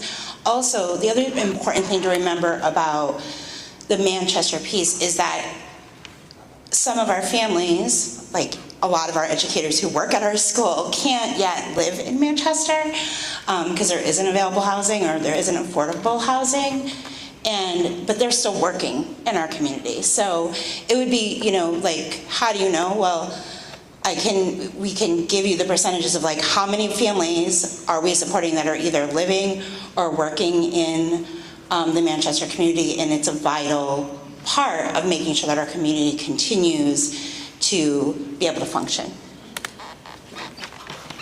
I don't think that answered my question. You want to know how we can assure that $87,000 Right, goes... we're giving you $85,000. I want to know where it's being spent. And it doesn't show that in your report that you gave the town of Manchester. Exactly. Sorry. Point well taken. I don't think she answered my question. We give them $85,000 a year. I want to know where that money goes, if it's used for Manchester residents or what it's used for. And, I mean, it's just a fair question. I want to know where my money goes. I do think that's a fair question. And let me just look up the exact number of what we subsidize for each child who comes to our program. $4,600 annually for each child who comes to Northshire Day School. And I don't have the numbers. Jen, do you have the numbers of Manchester children with you? 40%. 40% of our children come from Manchester. So out of 89, that's, approximately 40, right? Is that right? 50? Around 50. 45, thank you. I didn't bring my calculator. It's 200,000. So it's 45 kids at $4,600? Mm-hmm. Yeah, and our board has been committed to raising the other half of that for that subsidy. And also, you may remember from last year, this is not a long-term solution, and our state representatives know that. We know that. We're working really hard at advocating, like we are endlessly advocating for state support and state investment. So we're coming to our towns now, and we know this is like an interim answer, but we do really appreciate the support in the interim so that we can continue to operate at the level that we're operating. A lot of programs across the state have either reduced their hours, reduced their number of children, and we have just stayed. And I want to be able to keep the doors open and stay. But we're committed to other solutions as well. Thank you. Yeah, of course. Thank you. Anyone else on this article? If not, we still have to elect officers for the ensuing year. Excuse me. It is getting late. Article 22, shall the town vote to appropriate $243,740 for the operating support of the Manchester Community Library? And we have the new executive director who would like to speak, who is not a resident but falls under our unanimous consent provision. Thank you, Mr. Moderator. I thank you and the citizens assembled here for the opportunity, I assure you, to speak briefly to you today. This is my first town meeting. I'm about 6 months into my new role here as your library's executive director. The library is grateful to the citizens of Manchester for their long-standing support. This year, the library is requesting level funding, and that's for a 5th consecutive year. For context, the town appropriation provides approximately 25% of the library's operating budget, with 75% coming from individual donations, grants, and endowed sources. And I'd like to note that this year's total budget for the library is up just 1.8%. Yesterday's endorsement in the Manchester Journal describes the library as our community's heartbeat. We're working hard to actively listen and regularly asking for your thoughts, feedback, and suggestions on how to improve our library. As an example, we've recently begun a town hall community forum series that we're doing every quarter, and you are responding to us. Reflecting on our efforts during fiscal year 23, which for the library began last August, we've had a very significant increase in library visits. Visits are up 60% over last year, and on a record pace, projected over 35,000 visitors with more than 500 programs and events that will be run in the library. So we're very excited about the future with the library now fully staffed with dedicated, experienced librarians and educators supported by a great group of volunteers. All of this, of course, is only possible with your encouragement and engagement. And for those of you who haven't had an opportunity or haven't done so recently, I encourage you and invite you to visit the library soon. And on behalf of the library, I respectfully ask for your yes vote on Tuesday to support this year's appropriation. Together, we are the Manchester Community Library. Thank you. Thank you. Are there any questions while the gentleman is still here? Carol?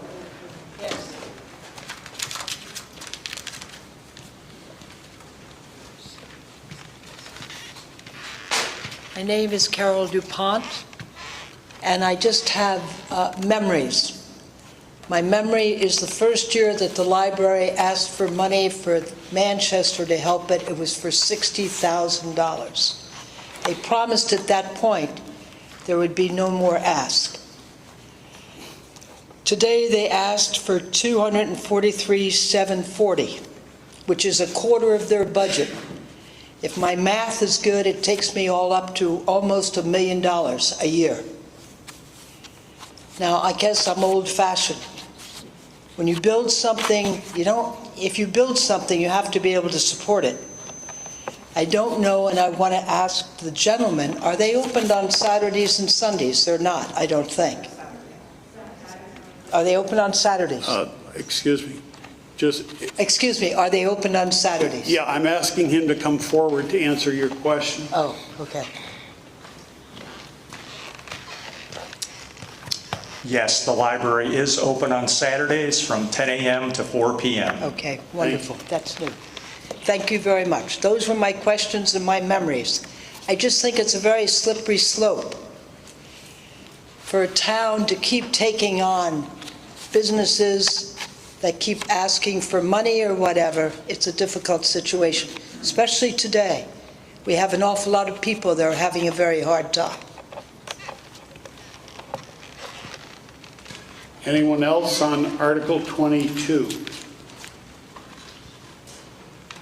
Yes, sir. Larry, please come to the microphone.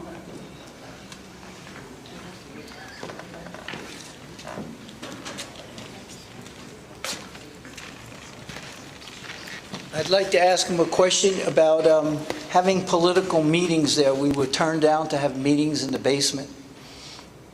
And why we can't, because I feel it's discrimination. If a Democrat or Progressive or Republican Party wants to have a meeting there, and I'm a taxpayer, why shouldn't I be able to have a meeting there? Great. So the question is whether or not one could hold a political meeting in the library. Right. The answer is absolutely yes. There is no discrimination on the part of the library against any group or organization that would like to use our spaces to host a meeting or an event. And we do have an event and program policy that is publicly available that everyone can see and review. We try as best as possible to support all of the organizations, particularly the nonprofits in our region that are working for the greater good, and often will let them utilize our facilities at little or no cost. For other organizations that might be hosting private events, there might be a facility charge, a rental fee, but again, as a public library, it is our mission to be open and available to everyone, and that would include for political events. The only exception would be in the event that there was a group that was actively promoting hate speech or violence, which we would not endorse and allow in the library. Second question. Do I get a second question? Stay around. The second question is, how do we go about... Speak to the microphone so we can... The second question is, how do we go about making an appointment, and how long can we stay? If you'd like to hold an event, you can contact Paige Vignola, our Associate Director who handles programs and events, and we would look at the schedule and attempt to fit you in. You'll appreciate, again, doing now actually approaching 600 programs and events a year. It's a tight schedule, but we'll do our best to accommodate you. Thank you. Anyone else as to Article 22? Thank you. Article 23, to elect town officers for the ensuing year. Any candidate or anyone supporting a candidate is able to talk now at their own peril, being the last speakers of the day. Yes, sir.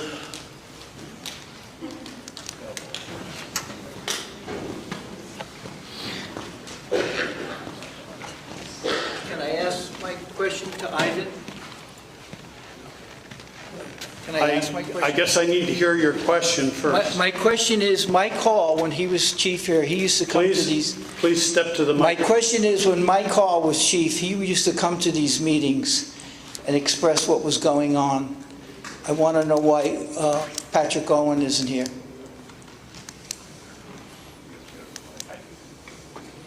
He's stretching it. Can I speak from this microphone? Yeah.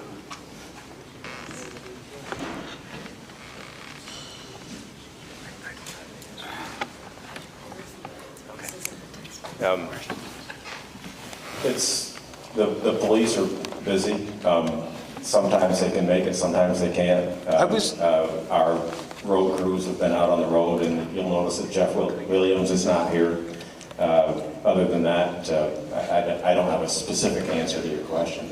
Well, wouldn't you think it would be important that he comes here and explains why we're going to 212 people? We're having a terrible problem with Bennington County and Windham County as far as drugs, guns, and all this stuff, and explain to us what he's going to do and the smash and grabs that are happening downtown. Because of yesterday, we decided to put 5 cameras in town, so this way at least we could know when something is going on. It's not getting better. It's only getting worse. I told you that the other night. okay? The problem is they've already marked this territory, okay? And they dumped a body up on Danby Road to let you know that they're here and they're not leaving. Okay, so he should be here expressing what he's going to do to handle it. And we should know, all the police officers in town, by a one-on-one situation. Do you understand? Like when you see them in downtown, you go, "Hi, Madison, how are you today? Thanks for taking care of us while we're sleeping at night." I would think that's kind of important, as far as I'm concerned. Thank you. Thank you. There was a question. Anyone else? What type of comment can I make? You can comment on any of the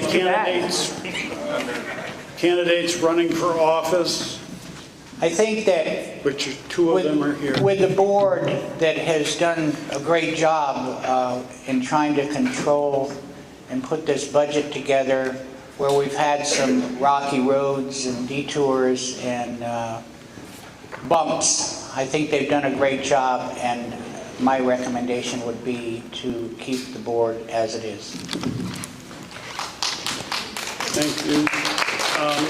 Anyone else as to Article 23? If not, it would be in order for a motion to adjourn. So moved by Sylvia Jolivet, seconded by Michael Cohn. All those in favor of adjourning, say aye. Aye. Those opposed? The ayes have it. We stand adjourned. Good to meet you. You want to take us through ballot?